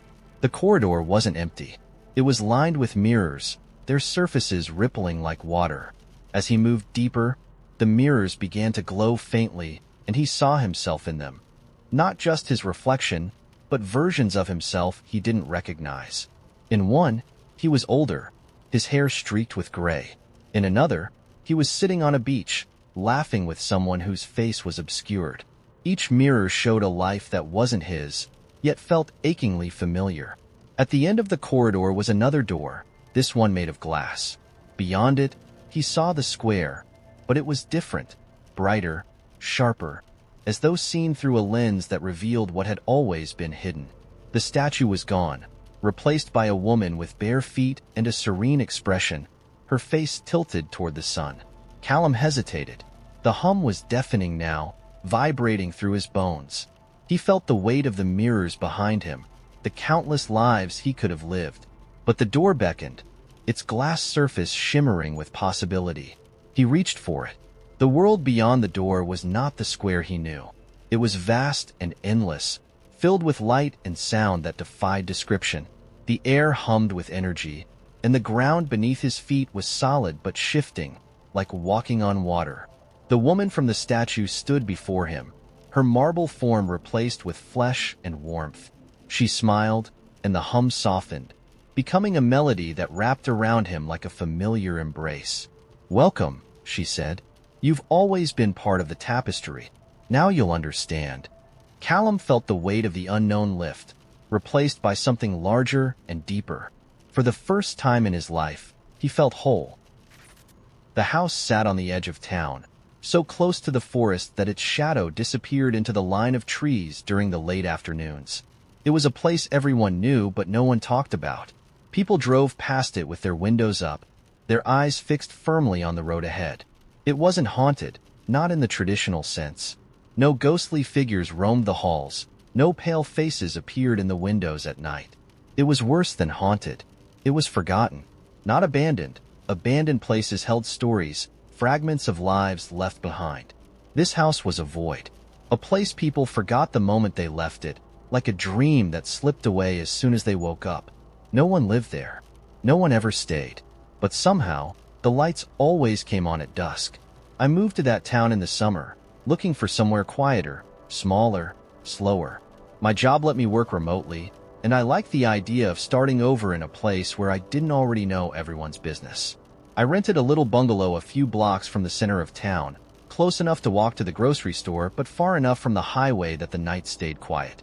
It was peaceful, uneventful, exactly what I wanted.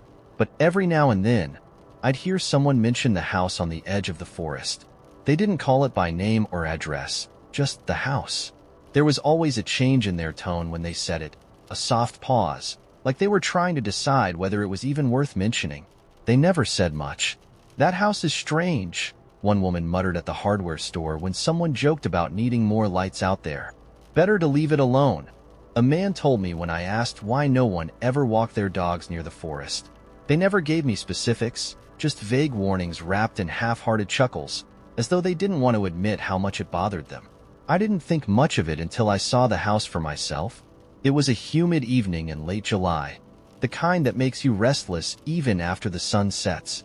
I decided to go for a drive, rolling the windows down to let the warm air rush past me, the radio playing softly in the background. I hadn't planned on heading toward the edge of town, but the streets were so empty, so still, that I let myself wander. It wasn't until I rounded the last bend in the road that I realized where I was. The house loomed ahead, its roof silhouetted against the darkening sky. There was nothing inherently unusual about the house. It wasn't falling apart or overgrown, nor was it one of those pristine, too perfect places that feel staged rather than lived in. It was plain, almost aggressively so. A two-story structure with gray siding and black shutters, a porch that sagged slightly in the middle. The kind of house you drive by 100 times without noticing. Except I couldn't stop noticing it. I pulled over to the side of the road, cutting the engine but leaving the lights on. The house was dark, its windows blank and empty, but the longer I looked, the more I felt like it was looking back. The trees around it shifted slightly in the breeze, their branches whispering against each other, but the house remained still, unnervingly so. My gaze drifted to the porch, where the front door stood slightly ajar, just enough to let a sliver of darkness spill out. Something about it made my chest tighten. Before I could talk myself out of it, I got out of the car. The air was thick, buzzing faintly with the hum of insects, but beneath it, I thought I heard something else, a faint, rhythmic sound, like footsteps. I glanced toward the forest, half expecting to see someone moving between the trees. But the woods were empty, their shadows stretching long and thin. The sound seemed to be coming from the house. I didn't want to go in. I knew better than to go in, but something about the place felt different from the stories I'd heard, more present. Like it wasn't a house at all, but a trap set for anyone curious enough to look closer. I walked toward the porch slowly, the gravel crunching beneath my shoes, each step louder than the last. The door creaked slightly as I pushed it open, the hinges groaning as though they hadn't been used in years. Inside, the air was cool and still, carrying the faint scent of wood and something else I couldn't place. The floorboards beneath my feet were solid, unyielding, and the walls were bare, painted a dull off-white. The house didn't look abandoned, exactly. It looked paused, as though whoever had lived there had simply stepped out for a moment and forgotten to come back. A coat hung on a hook by the door, its hem brushing the floor, and a pair of shoes sat neatly beside it. I moved deeper into the house, drawn by something I couldn't name. The rhythmic sound was louder now, a steady tap-tap-tap that echoed faintly through the empty halls. It wasn't footsteps, I realized. It was water. I followed the sound to the kitchen, where a single faucet dripped into an empty sink. The drops fell in perfect rhythm, each one landing with a soft plink that sent ripples through the stillness. I should have turned back then. I should have left the house, closed the door, driven away, and never come back. But something about the house felt alive. Not in the way a person is alive, but in the way a storm is alive, or a wave, or the wind that moves through the trees. It didn't feel hostile, exactly. Just aware. Watching. Waiting. I moved upstairs, my footsteps echoing softly in the narrow staircase. The second floor was darker than the first, the windows partially covered by curtains that seemed to sway slightly, though there was no breeze. At the end of the hall was a closed door, its surface unmarked but faintly gleaming, as though it had been polished recently. I reached for the handle, hesitating for a moment before turning it. The room beyond was empty, its walls bare and unremarkable. But in the center of the floor, there was a circle, not drawn or painted, but carved directly into the wood, its edges precise and impossibly smooth. Inside the circle were markings, symbols that I didn't recognize, but that felt familiar in a way that made my stomach twist. I stepped closer, my breath catching as the air seemed to grow heavier, pressing against my skin. And then the door slammed shut behind me. I spun around, my heart pounding, but the room was still empty. The hum I'd felt earlier was louder now, vibrating through the floor, through my body, through the air itself. The circle on the floor seemed to shift, its markings rippling like water, and I realized with a jolt of panic that I couldn't move. My feet were rooted to the ground, my arms heavy and unresponsive. The symbols pulsed, their lines glowing faintly, and the hum grew louder, deeper, resonating in my chest. I don't know how long I stood there, frozen, watching the markings twist and writhe. Time didn't feel real in that room. Seconds stretched into minutes, minutes into hours, until I wasn't sure if I'd just arrived or if I'd been there for days. The house felt closer now, as though its walls were pressing inward, the weight of its awareness suffocating. And then, just as suddenly as it had begun, it stopped. The hum faded. The circle stilled. I stumbled back, my legs shaking as the room returned to silence. The door creaked open behind me, and I didn't hesitate this time. I ran, down the stairs, through the hall, out the door, and into the warm night air. The house didn't try to stop me. It didn't need to. Whatever it had shown me, whatever it had done, it had left its mark. As I drove away, I glanced in the rearview mirror and saw the lights flicker on, one by one, until every window glowed faintly in the darkness. I don't know what the house wanted, or why it let me go, but sometimes, when I close my eyes, I see the markings from the circle, their lines burned into my memory, shifting and twisting in the corners of my mind. And I know that I didn't leave the house behind. It left something behind in me. It was a Monday, or maybe a Tuesday, I don't really remember now. What I do remember is that I was walking home after a long day of sitting in a cubicle, half distracted by my own thoughts and half numb from the kind of tiredness that seeps into your bones. The air smelled like rain, though the clouds had only been threatening it all day without delivering.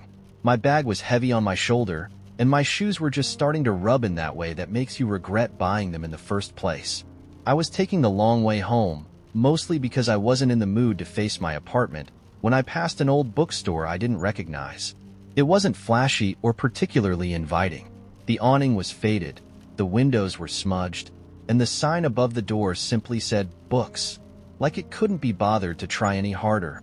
What caught my attention was the light coming from inside. Not harsh fluorescence, but a warm, golden glow that spilled onto the sidewalk. Something about it felt out of place, like it had been plucked from another time and dropped into my otherwise unremarkable neighborhood. Without really thinking, I turned and walked inside. The smell hit me first, that unmistakable combination of old paper, wood, and dust. It reminded me of the library my grandmother used to take me to as a kid, where the librarians all had names like Edith and Florence and wore their glasses on chains around their necks. The shop was smaller than it looked from the outside, with narrow aisles and shelves that stretched so high I had to tilt my head back to see the top. Books were stacked everywhere, not just on the shelves but on the floor, on tables, even in what looked like an old bird cage hanging from the ceiling. It was chaotic, but in a way that felt deliberate, like the mess itself was part of the charm. Looking for something in particular? The voice came from behind me, soft but startling enough to make me jump. I turned to see an older man leaning against the counter, his glasses perched at the end of his nose. He was wearing a vest over a button-down shirt, and his hair was a wild, gray halo that made him look like he'd just stepped out of a novel himself. Just browsing," I said, feeling suddenly self-conscious. He nodded like he'd heard that 1,000 times before and went back to flipping through a book. I wandered deeper into the store, running my fingers over the spines of books whose titles I couldn't quite make out. Most of them didn't have covers, just worn leather bindings and faint imprints where the titles used to be. I was about to leave, chalking the visit up to curiosity and a need to kill time, when I saw it. On a small table in the back of the store, nestled among a pile of dusty paperbacks, was a book that didn't look like it belonged. It was newer than the others, its cover a deep blue with no title or author name, just an embossed symbol in the center. A circle divided into 4 quadrants, each with its own strange little icon. Something about it made my breath catch. It wasn't flashy or beautiful, but it felt important, somehow, like it had been waiting for me. I picked it up. It was heavier than it looked, the kind of weight that makes you think twice about what you're holding. The edges of the pages were gilded, and the cover felt cool under my fingers, almost metallic. I flipped it open to the first page, expecting a title or a dedication, but instead, there was only a single sentence in the middle of the page. "Do you remember the first time you were lost?" I frowned and turned the page. The next one was blank. So was the one after that. I flipped through the whole book, my confusion growing with each empty page. The only words were the ones on that first page, and they didn't explain anything. "You found it." The voice startled me again, and I looked up to see the old man standing at the end of the aisle. He wasn't leaning anymore. He was watching me with an expression that I couldn't quite place, somewhere between curiosity and expectation. "Found what?" I asked, holding up the book. "It's blank." He stepped closer, his gaze flicking from the book to my face. "It's not blank. Not for you." I blinked. "What does that mean?" "It's different for everyone," he said. "Most people don't even notice it. They walk right past it without a second glance. But you picked it up. That means you've got something to find." I laughed nervously, trying to shake off the weirdness of the moment. "I don't even know what it is." "You will," he said simply, like it was a fact. Then he turned and walked back to the counter, leaving me standing there with the book in my hands and a strange feeling in my chest, like I'd just been given a puzzle without the pieces. I should have left it. I should have put it back on the table and walked out of that shop and gone on with my life. But I didn't. I carried it to the counter and bought it without even asking how much it cost. The old man wrapped it in brown paper and handed it to me with a small smile, and then I was back on the street, the glow of the shop fading behind me. That night, I sat at my kitchen table with the book in front of me, still wrapped in its paper. I felt ridiculous. It was just a book, a blank book at that. But every time I thought about putting it on a shelf and forgetting about it, that first sentence echoed in my head. "Do you remember the first time you were lost?" I unwrapped it and opened to the first page again. The words were there, just as before, and I ran my finger over them as if touching them might unlock something. "What am I supposed to do with you?" I muttered, and then, without thinking, I picked up a pen and started writing. I didn't mean to. My hand just moved, like it had a mind of its own, and before I realized what I was doing, I'd written a single word under the question. Yes. The ink shimmered for a moment, then sank into the page as if it had always been there. I stared at it, my heart pounding. The book was still blank, except now there was another sentence on the next page. "Then why don't you go back?" It was impossible. I flipped through the rest of the book, but no other pages had changed. Just that single new sentence, waiting for me like a challenge. Over the next few days, I couldn't focus on anything else. Every time I opened the book, it seemed to ask me something new. Its blank pages filling slowly with questions and fragments that felt like they were pulled directly from my own thoughts. Some of them were simple. What do you want? Others were harder. What are you afraid of leaving behind? And some were so specific they made me shiver. Why did you turn left that day instead of right? I started writing back. I didn't mean to, but the book had this pull, this way of drawing things out of me that I hadn't thought about in years. Memories I'd buried, dreams I'd given up on, choices I'd convinced myself didn't matter. Every time I answered, the book seemed to know more about me than I was ready to admit. And the more I wrote, the more it gave back. Images, glimpses, entire scenes from my past that I couldn't explain but knew were true. One night, as I wrote about the first time I'd ever felt truly alone, the words on the page shifted again, forming a single instruction. Go back to where you were lost. I didn't know what it meant. Not at first, but slowly, piece by piece, the book guided me. Back to an old park I hadn't visited since I was a kid. Back to a phone number I hadn't called in years. Back to the moments where I'd let fear or doubt or the simple grind of life pull me away from the person I wanted to be. It wasn't magic, not exactly. The book didn't change my life, but it showed me where to look, where to start, where to find the pieces I didn't even know I was missing. I went back to the shop a month later, holding the book under my arm, but the red awning was gone. The windows were dark, the door locked. There was no sign it had ever been there at all. I stood on the sidewalk for a long time, clutching the book and wondering if I'd imagined the whole thing. But then I opened it again, and on the very last page, there was one final sentence. You found what you needed. Now it's someone else's turn. Have you ever felt like the universe left something just for you, waiting for you to notice it? Something you couldn't explain but couldn't ignore? The train was late again, and the station was cold enough to turn my breath into plumes of white mist. I paced near the edge of the platform, shoving my gloved hands deeper into my coat pockets, trying to fight the creeping numbness in my toes. I hated delays, hated the way they stretched out the minutes like bad taffy, forcing you into this liminal state where nothing happened but waiting. The speakers crackled overhead, the garbled announcement doing little to reassure anyone. I sighed and walked toward the vending machines, not because I wanted anything, but because it was something to do. The vending machine was ancient, the kind that still had faded photos of snacks with prices too low to make sense anymore. Most of the slots were empty, except for a row of off-brand chocolate bars and one solitary bag of pretzels. My reflection in the scratched plastic made me pause. I looked tired, not just the physical kind, but the kind of tired that comes from feeling like every day is just a slightly different version of the same day before it. I didn't even have cash on me, so I leaned against the wall next to the machine and stared down at the cracked tiles of the floor. That's when I saw it. A small, dusty, rectangular object shoved against the base of the machine, half hidden in shadow. It looked like an old cassette tape, the kind I hadn't seen in years. I crouched down, brushing aside some debris, and picked it up. It was lighter than I expected, and the plastic case was scratched and clouded, but the handwritten label was still legible. For you. Volume 1. The handwriting was neat and deliberate, written in blue ink that had bled just slightly at the edges, as though whoever wrote it had pressed down hard. I turned it over in my hands, unsure what to make of it. My first thought was that someone had dropped it, but it didn't look like it had been carried around recently. The edges were scuffed, and there was a fine layer of dust on the case, like it had been lying there for years, unnoticed by the hundreds of people who must have passed it every day. The nostalgia hit me before I could stop it. I could see my old tape deck clearly in my mind, the one I'd begged my mom to get me for my 11th birthday.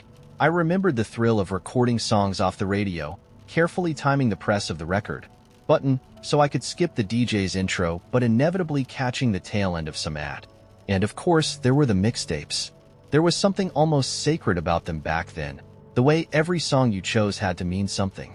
A mixtape wasn't just music. It was a declaration, a tiny autobiography wrapped up in ribbons of magnetic tape.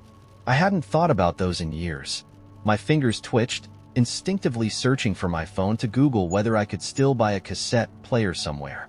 But then I stopped myself. What was I even doing? It was just an old tape, probably someone's garbage. And yet, I couldn't bring myself to toss it back onto the floor. The train finally arrived, and I boarded with the tape still clutched in my hand, settling into a seat by the window. I stared at the label the entire ride, wondering what songs were on it, wondering who had made it, wondering why it had been left there, abandoned and forgotten. My stop came too quickly, and as I got off the train and made my way home, the tape stayed heavy in my coat pocket. Later that night, curiosity got the better of me. I didn't own a cassette player anymore, but I couldn't let the tape go without at least trying to hear it. I found an old electronics store online and ordered a refurbished Walkman, paying the absurd rush shipping fee without a second thought. It arrived 2 days later, a box smaller than I'd expected, but heavier somehow, as if it carried more than just an old piece of technology. I unwrapped the Walkman carefully, the way you'd handle a fragile artifact. The buttons were stiff but functional, and the faint hum of the motor brought back memories of hours spent rewinding and fast-forwarding, trying to land on the exact spot I wanted. I slid the tape into the deck, pressed play, and waited. The first song crackled to life, the quality warped but still recognizable. It was Dreams by the Cranberries. My breath caught, not because it was unexpected, but because I knew this song. I didn't just know it. It was tied to a memory so sharp it cut through me before I could brace myself. I was 14, sitting in the back seat of my cousin's car on a summer road trip. She was older, cooler, and had a mix CD that I thought was the height of sophistication. This song had played as we drove past golden fields, the wind whipping through the open windows, and she laughed when I tried to sing along but didn't know the words. As the next song began, a familiar yet haunting piano riff, I felt myself slip further. It was Mad World by Tears for Fears. I was 16 now, sitting in the darkened gymnasium during a school talent show. A boy from my history class played it on the piano, his voice shaky but full of something I couldn't name back then. I didn't even know him well, but for weeks afterward, I found myself humming that song in the quiet moments between classes, feeling like it had unlocked something inside me I hadn't known was there. Each track felt like a breadcrumb, leading me deeper into myself. Friday I'm in Love by The Cure brought back the giddy, breathless nights of sneaking out to meet my friends at the park, the stars above us blurred by laughter. Across the Universe by the Beatles was the soundtrack to my first heartbreak, the way I'd listened to it on repeat in the dark while trying to convince myself I wasn't as sad as I was. The songs weren't just a playlist. They were a timeline, stitching together pieces of me I hadn't realized I'd left behind. But the most unsettling thing was the final track. When it played, I froze. It wasn't a song at all, but a voice. A crackly, distant recording of someone speaking, like they'd held the mic too far from their mouth. "If you're listening to this," the voice said, pausing as if they were carefully choosing their words, "I hope you've been kind to yourself. I hope you've forgiven yourself for the things you couldn't change. And I hope you still believe in something, anything." There was a long silence, and then they laughed softly. "This was for you, whoever you are." The tape clicked, and the motor stopped. I sat there for a long time, staring at the Walkman, the whir of the past still echoing in my ears. I wanted to laugh, to cry, to scream into the quiet of my apartment. It was absurd, wasn't it?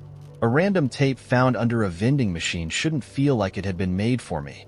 And yet it did. The songs, the voice, the very act of finding it.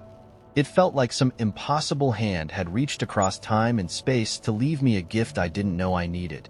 I still don't know who made it or how it ended up there, abandoned in that forgotten corner of the train station. But I've listened to it a dozen times since. And every time, it feels like I'm piecing myself back together, one track at a time. Have you ever found something, small, unremarkable to anyone else, that felt like it was meant for you? Something that found you when you didn't even know you needed it? The train station was one of those old, creaking relics that felt like it had absorbed the weight of a million stories, all stacked on top of each other like dust settling into the cracks. The tiles on the floor were chipped, the benches worn smooth by decades of waiting. The whole place smelled faintly of engine grease, stale coffee, and rain-soaked cement, even though it hadn't rained in days. I was sitting on a bench near the far end of the platform, my suitcase at my feet, staring at the departures board like it was a clock counting down to some invisible deadline. I wasn't supposed to be there. At least, not yet. My train wasn't due for another 3 hours, but I'd left the hotel early because the thought of sitting in that beige, lifeless room any longer made my chest feel tight. The station wasn't much better, but at least here, there were people moving. A kind of transient energy. A reminder that the world didn't stop just because I felt stuck. I noticed her because she was the only person who wasn't moving. She was sitting cross-legged on the floor a few feet away, surrounded by what looked like an explosion of paper. Notebooks, loose sketches, a small watercolor palette with half-dried blobs of paint, and a pencil tucked behind her ear. Her hair was pulled into a messy bun that was barely hanging on, and her sweatshirt had a faint smear of blue on the sleeve, like she'd accidentally wiped her hand on it at some point and never bothered to clean it. She didn't look like she belonged in the station any more than I did. She looked like she'd wandered in from some other world entirely and hadn't quite figured out where she was yet. At first, I thought she was just passing time, doodling to fill the hours the way people scroll through their phones or stare blankly at the arrivals board. But then I noticed how focused she was, the way her brow furrowed as she tilted her head, studying the blank space on a page like it was taunting her. She would draw a quick line, then pause, her hand hovering above the paper like she was afraid to commit. Occasionally, she'd mutter something under her breath and shake her head, flipping to another page to start again. I don't know why I kept watching her. Maybe it was the sheer intensity of it, the way she seemed so completely absorbed in her work that the chaos of the station barely registered. Or maybe it was just the fact that she seemed to be doing something that mattered, even if I couldn't tell what it was. Either way, I was staring long enough that she must have felt it, because suddenly, she looked up and caught my eye. "You're doing that thing," she said, loud enough to be heard over the distant rumble of a train pulling in. Her voice was sharp but not unkind, like a teacher catching you daydreaming in class. "What thing?" I asked, thrown off by the fact that she'd actually noticed me. "Watching me like I'm a zoo exhibit," she said, gesturing to the mess of papers around her. "If you're gonna stare, you might as well say something." I blinked, caught somewhere between embarrassment and amusement. "I wasn't staring." "You were definitely staring," she said matter-of-factly. "It's fine. People always get weird when they see someone drawing in public. They either think it's magic, or they want to tell me about the one time they tried to draw a dog in 5th grade and it ended up looking like a potato." I laughed, despite myself. "I wasn't going to tell you about my potato dog." "Well, now I'm curious," she said, raising an eyebrow. "What were you going to say?" "I was going to ask what you're working on." She tilted her head, studying me like she was deciding whether or not to answer. Then she shrugged and held up the page she'd been scribbling on. It was half-finished, a loose, rough sketch of the station. The benches, the clock, the people milling around, all captured in these quick, confident lines that somehow made the whole place look softer, almost dreamlike. "It's for a project," she said, setting the page back down on her lap. "I'm trying to figure out how to draw places that don't feel like places." I frowned, not entirely sure what she meant. Places that don't feel like places? "You know," she said, gesturing around us. "Places like this. Transit spaces. Airports, train stations, bus terminals. They're not really meant to be places. They're just places people pass through on the way to somewhere else. They're liminal, temporary. Like they exist in this weird in-between space where nothing really happens, but also everything happens at once." I thought about that for a moment. "That's oddly profound." She smirked. "Thanks. I'll put it on my gravestone." For some reason, that made me laugh harder than it should have. She smiled, and for the first time, I noticed how her eyes crinkled at the edges when she did. It was the kind of smile that made you want to keep talking, just to see if you could get her to do it again. We ended up talking for a while after that. Her name was Lynn, short for Lenore, and she was an artist, freelance, mostly. She'd grown up in a small town where people didn't talk much about art, unless it was something you hung in a church. She told me about the first time she visited a museum as a kid, how she'd stood in front of a giant abstract painting for half an hour because it felt like someone had spilled their whole soul onto the canvas. "It looked like chaos," she said, "but it felt like the most honest thing I'd ever seen."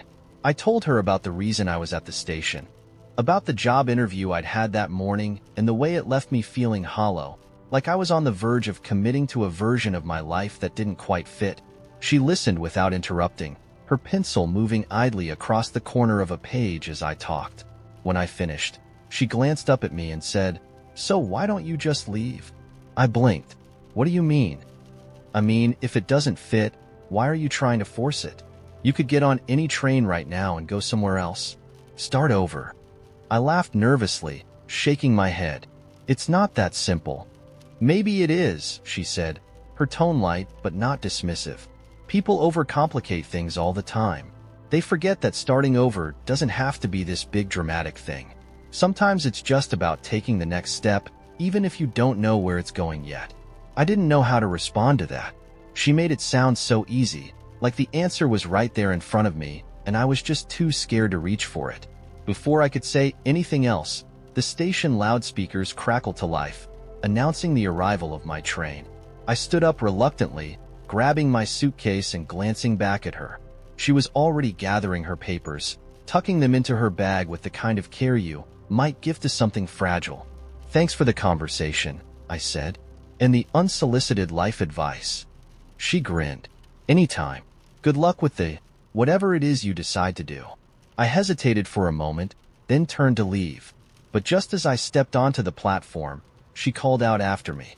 "Hey," she said, holding up one of her sketches. It was the one of the station, now finished, with tiny details added in. The curve of the clock's hands, the tilt of a suitcase leaning against a bench. She handed it to me. "Here. Something to remind you that liminal places can still matter." I took the sketch, unsure what to say. "Thanks," I said finally. "It's beautiful." "So are in-between moments," she said, her tone teasing but her expression soft. I boarded the train, the sketch folded carefully in my bag, and as the station disappeared behind me, I couldn't help but wonder if maybe she was right. Maybe starting over didn't have to be complicated. Maybe it could be as simple as sitting down in the middle of a train station, picking up a pencil, and drawing the world until it started to make sense. Have you ever met someone who felt like they were standing still in a world that's always rushing forward, and somehow made you want to slow down, too? I'd always hated attics. It wasn't the usual fear of spiders or cobwebs, or even the way the floorboards creaked in that unsettling, accusatory way. No, it was the sense of old air pressing against you, stale with memories that didn't belong to you. As a kid, I used to avoid my grandparents' attic entirely, refusing to go up there even when dared by my cousins. It didn't help that my grandfather used to say that attics seen more lives than this house has walls, as though that was something to be proud of. But now, standing at the bottom of the narrow pull-down ladder, I had no choice. My grandparents had passed away within months of each other last year, and my mom, her voice tight over the phone, had asked if I could drive out to the old house to deal with the attic before it was sold. By deal, she meant sort through the piles of forgotten junk and decide what was worth keeping, donating, or just tossing. No one else wanted to deal with it, so it fell to me. The house was emptier than I remembered. The way houses always seem after the people who filled them are gone. The air was heavy with that distinct mix of dust and time, and the echo of my own footsteps followed me down the hall as I made my way to the ladder. When I pulled it down, the attic's darkness yawned open above me, and a faint whiff of mothballs and wood rot drifted down. I hesitated for a moment, then climbed up, one rung at a time, until my head broke through the opening. The attic was bigger than I remembered. Piles of boxes were stacked haphazardly, their sides bulging from years of neglect. Old furniture leaned against the walls, draped in yellowed sheets that billowed slightly in the draft. A single bare bulb hung from the ceiling, casting long, warped shadows over everything. For a moment, I just stood there, taking it all in, unsure where to even begin. I grabbed the nearest box, its cardboard edges soft and sagging, and pulled it open. Inside were photo albums, their covers cracked and faded. I flipped one open, and there they were. My grandparents, years younger than I ever knew them. My grandfather, tall and lean, wearing a suit that looked too big for him. My grandmother, with her sharp eyes and a half-smile that always made her look like she was on the verge of laughing at a joke only she understood. I kept flipping, feeling a knot tighten in my chest. These weren't just pictures of them. They were moments I'd never known, places they'd been before I ever existed. Them on a boardwalk somewhere, holding hands. Them standing in front of an old car I didn't recognize, grinning like they'd just gotten away with something. It felt intrusive, somehow, to see them like this, as if I was looking at a version of them I wasn't meant to know. I put the album back in the box and moved on, pulling open another. This one was full of knickknacks. An old pocket watch that didn't tick anymore, a jar of buttons in every color, a ceramic dog with one ear chipped off. It was the kind of stuff that felt like it had to mean something to someone, but to me, it was just clutter. Then I saw it. In the far corner of the attic, almost hidden beneath a pile of old blankets, was a trunk. Not a cardboard box or a plastic bin, but an honest-to-God, heavy wooden trunk with metal clasps and brass corners. It looked older than anything else in the attic, its surface scarred and worn. The kind of thing you'd expect to find in a pirate movie. Something about it pulled at me, and before I knew it, I was kneeling in front of it, brushing off the dust with my sleeve. The clasps were stiff, but they gave way with a little effort. The lid creaked as I opened it, and inside was nothing I expected. At first glance, it looked like the trunk was full of scraps of paper, old receipts, torn notebook pages, postcards with smeared writing. I frowned, pulling out a handful and flipping through them. Most of it didn't make any sense, notes and scribbles and handwriting I didn't recognize. But then I found the envelopes. They were stacked neatly in the center of the trunk, tied together with a piece of faded red ribbon. The paper was yellowed with age, and the ink had bled in places, but the handwriting was careful and precise. Each envelope was addressed to Anna, but there was no return address, no stamp, nothing to indicate where they'd come from. I sat back on my heels, staring at the bundle. My grandmother's name was Anna, but I couldn't imagine her ever receiving letters like this. She wasn't the sentimental type, at least, not the version of her I'd known. She was practical, grounded, the kind of woman who made lists for everything and kept a spare set of keys taped under the sink just in case. I untied the ribbon and opened the first letter. The handwriting inside was elegant, looping in a way that felt old-fashioned, like it belonged to another era. "My dearest Anna," it began, "the days feel heavier without you. The space you've left behind is too wide to cross, too deep to fill. I don't know if these words will ever reach you, but I have to try. To write them is to breathe, and I feel like I haven't been able to breathe since you left." I stopped reading, my heart pounding. This wasn't from my grandfather. The handwriting was wrong, for one, and the tone. There was something raw about it, something so deeply emotional it felt like reading it was a violation. I skimmed the rest of the letter, my eyes catching fragments. "The river where we met. Your laugh, sharp and bright as sunlight. I'd cross oceans if I thought you'd be waiting on the other side." I set it down, my hands shaking, and opened another. "Anna, I dreamed of you again last night. We were walking through the orchard, the one you always said felt like stepping into a painting. You wore that green dress, the one that made you look like you belonged to the earth and the sky all at once. I woke up before I could reach you, and I swear the ache hasn't left me since."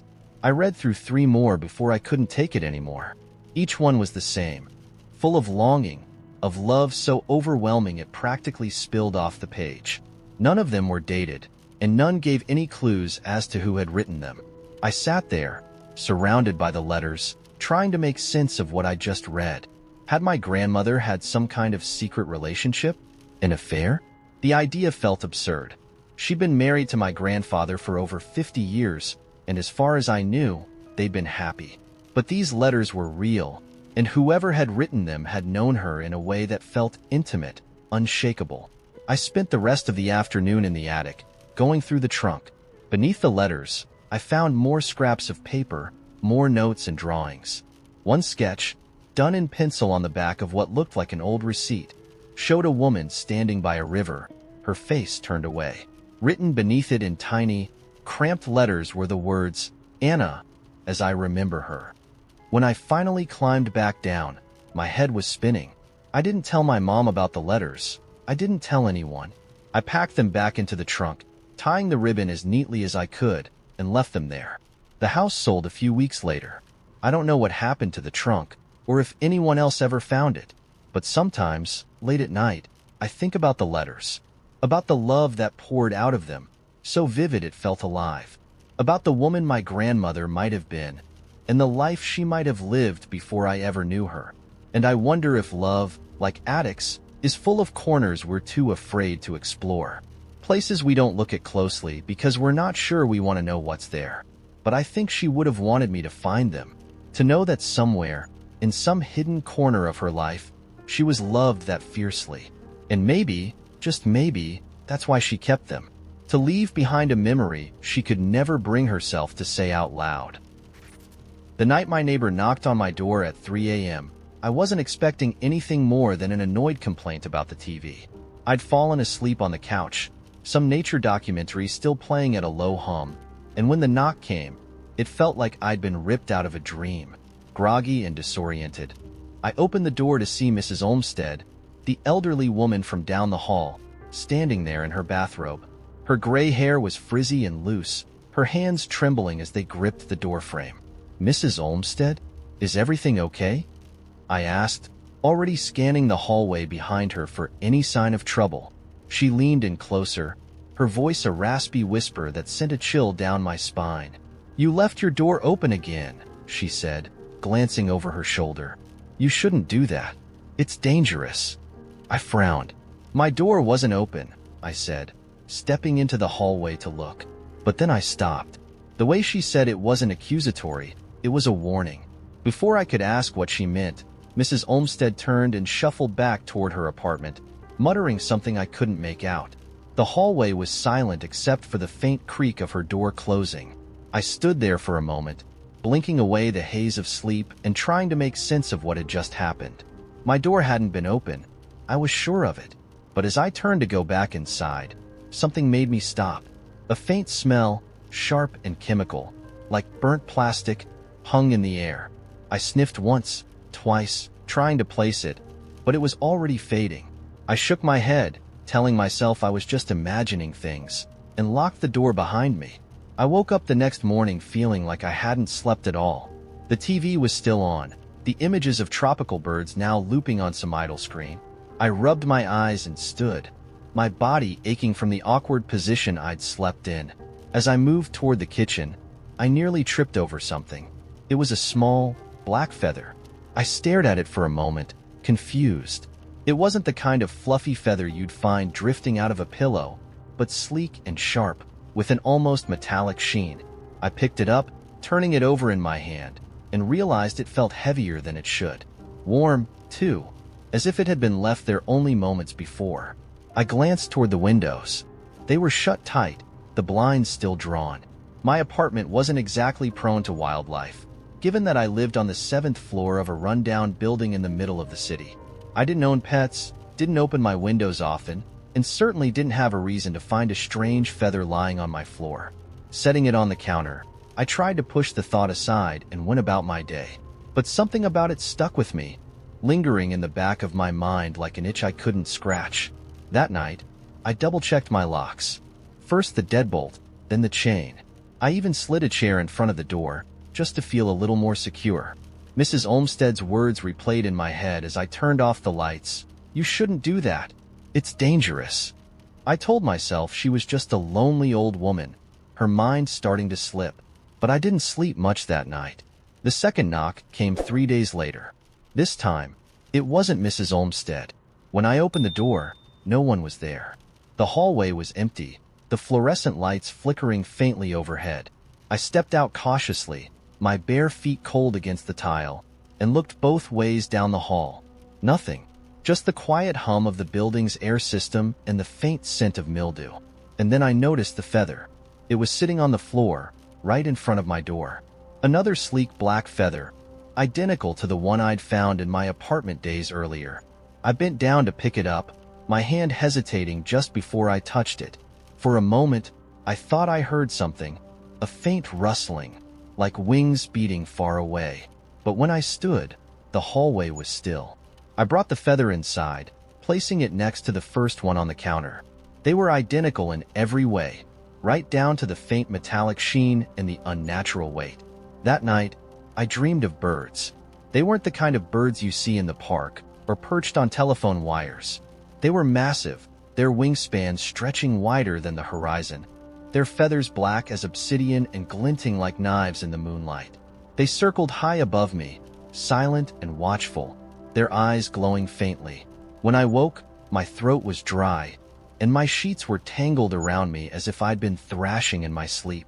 The third feather appeared a week later, along with the sound. It was just after midnight, and I was sitting on the couch, trying to distract myself with some late-night show I wasn't really watching. The knock didn't come this time, just a faint tapping sound, like fingernails drumming against glass. I froze, my eyes darting toward the window. The blinds were closed, but the tapping came again, rhythmic and deliberate. Slowly, I stood and moved toward the window, my heart pounding so loudly I was sure whoever, or whatever, was outside could hear it. I reached for the blinds, hesitated, and then yanked them open in one quick motion. There was nothing there. The street below was empty, the glow of the lampposts casting long shadows across the pavement. No movement, no sound, no sign of anything unusual. And yet, when I turned back to the room, the third feather was sitting on the coffee table. I didn't touch it this time. By the fourth feather, I'd stopped trying to rationalize it. I called the building manager, asking if anyone else had reported strange noises or intrusions. He sounded half asleep as he told me no. No one had complained about anything, and maybe I should get one of those door cameras if I was so worried. I didn't bother explaining that a door camera wouldn't catch what was happening. By the fifth feather, I wasn't sleeping at all. They kept appearing in different places, on the windowsill, in the bathroom sink, once even on my pillow. Always the same, sleek, black, metallic, always warm to the touch. And then, one night, I woke to find the chair I'd been propping against the door was toppled over. The locks were still in place. The chain was still latched, but the chair was on its side, and when I looked down, a trail of black feathers led from the door to the middle of the room. At the end of the trail stood a figure. It was tall, impossibly tall, its head nearly brushing the ceiling. Its body was cloaked in shadows that seemed to ripple and shift like water, and its wings, massive, black, and gleaming, spread out behind it, filling the room with an oppressive weight.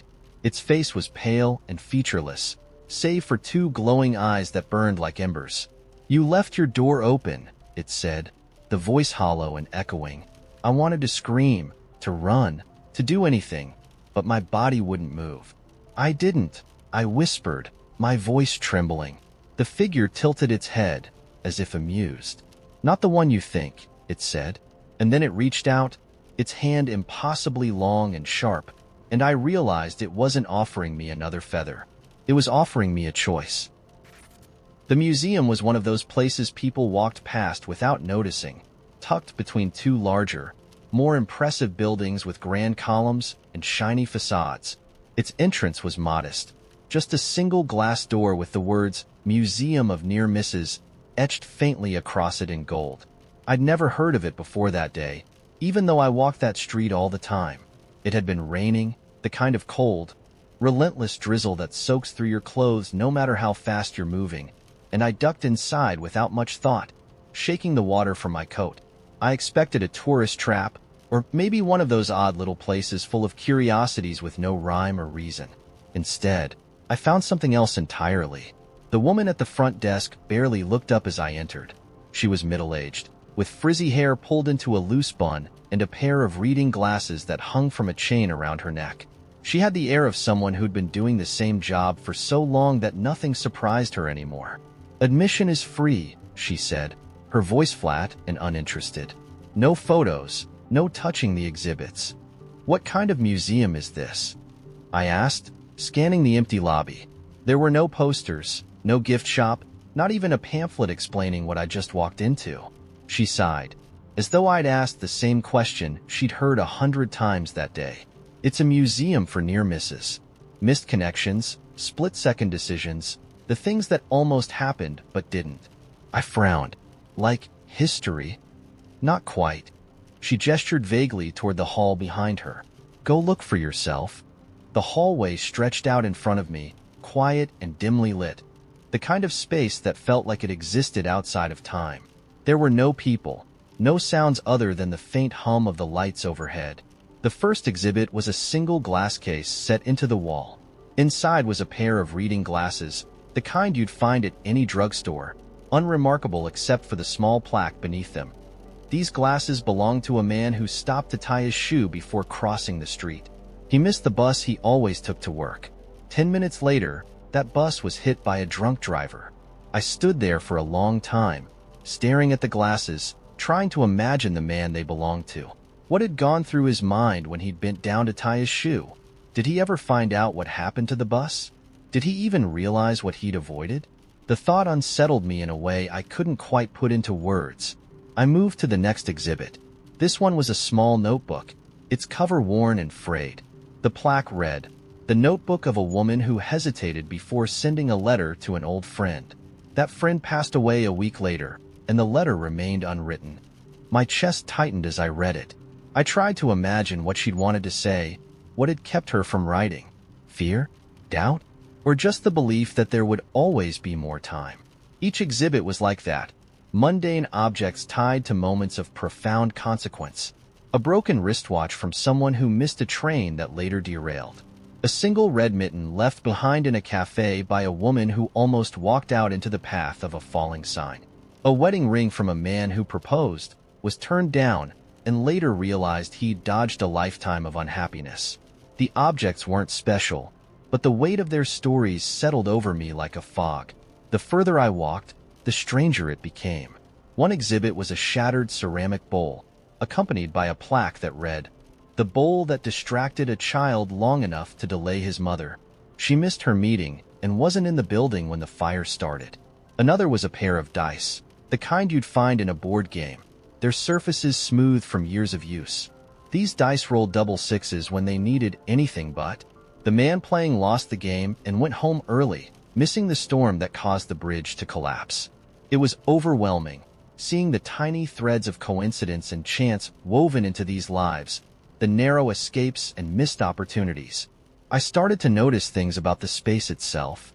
The air was too still, too quiet, as if the walls were absorbing all the sound. There were no windows, no signs pointing to an exit, just the endless stretch of exhibits, each one more improbable than the last.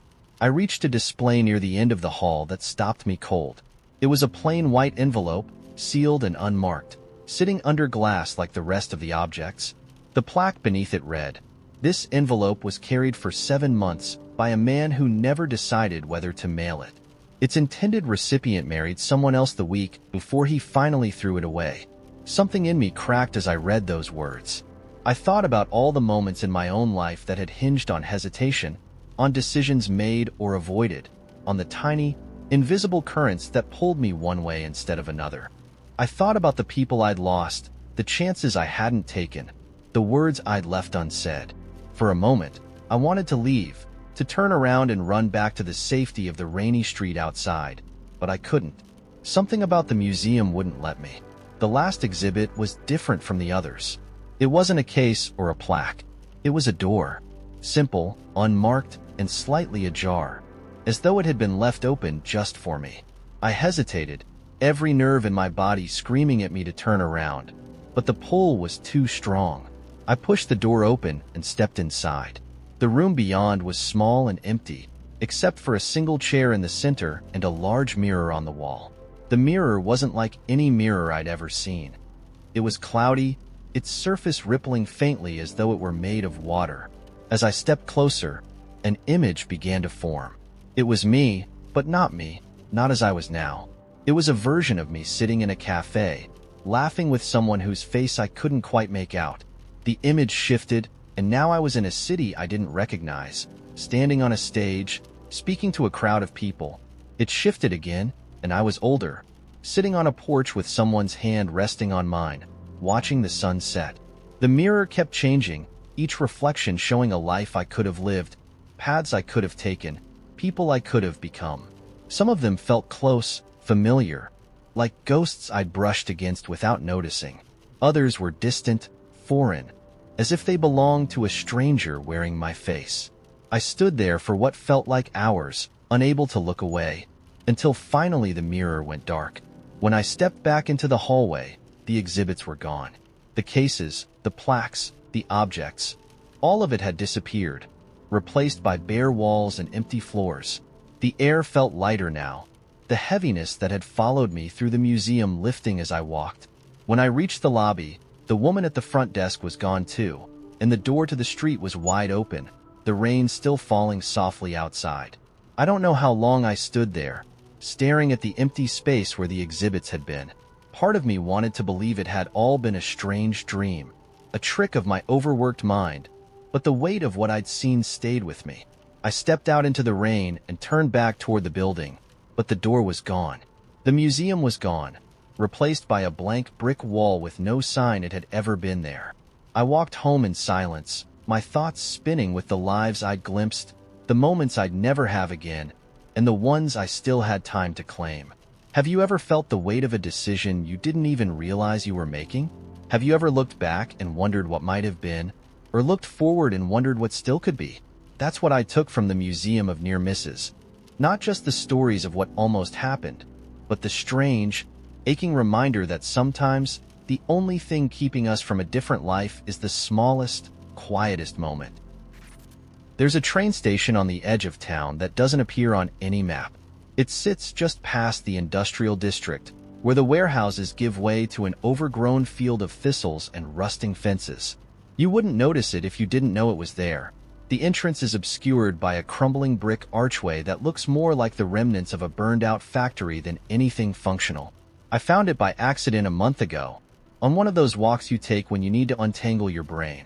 It had been raining earlier that day, and the air smelled like wet asphalt and dying leaves. I wasn't thinking about where I was going. My feet just carried me farther and farther from home until I was in that part of town where even the streetlights don't bother showing up.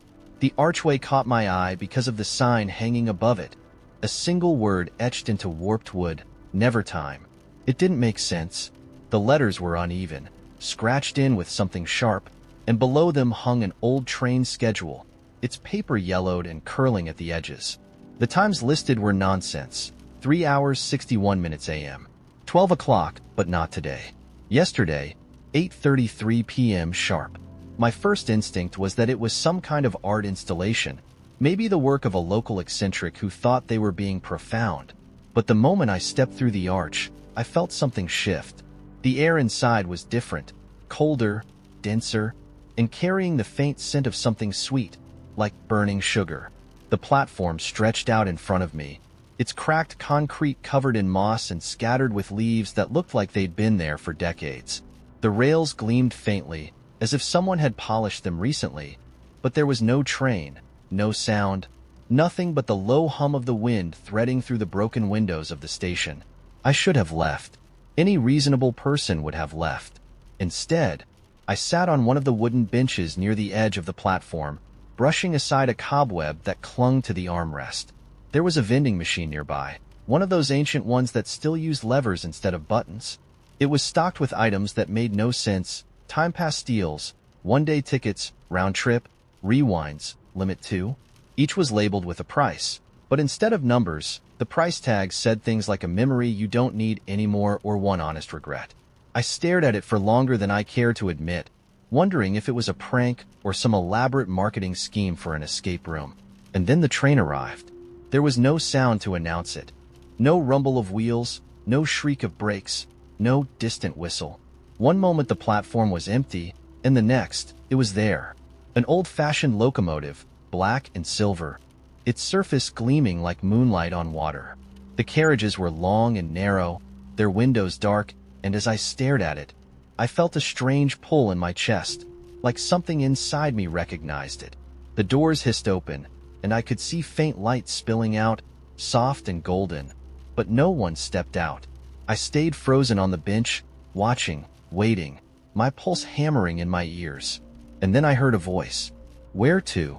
The sound was low and soft, almost musical, and when I turned, I saw the conductor standing by the nearest door. He was tall and thin, dressed in a dark uniform with silver buttons that gleamed faintly in the dim light. His face was obscured by the brim of his cap, but I could see his smile, a small, knowing thing that felt like it had been meant just for me. "I don't have a ticket," I said, my voice coming out shakier than I'd intended. The conductor tilted his head, as if amused. "Everyone does," he said. "You just have to know what you're willing to pay." I didn't move. Part of me wanted to run, but another part, an older, quieter part, knew I wouldn't. "What's the destination?" I asked. The conductor's smile widened, but he didn't answer. Instead, he held out a hand, long fingers beckoning me forward. I stood, my legs feeling unsteady beneath me, and walked toward him. Jasper, my grandfather's old dog, flashed through my mind. How he'd always hesitate at the edge of a river before jumping in. That was how I felt, perched at the edge of something vast and cold and unknown, knowing that if I stepped onto the train, I wouldn't come back the same. The moment I reached the door, the air seemed to shift again, growing warmer, heavier. I could hear faint music coming from inside the carriage, a lilting melody that seemed familiar but just out of reach, like a song you've heard in a dream. "Do you know where you want to go?" the conductor asked. I hesitated. "What if I don't?" He tilted his head again, as if considering.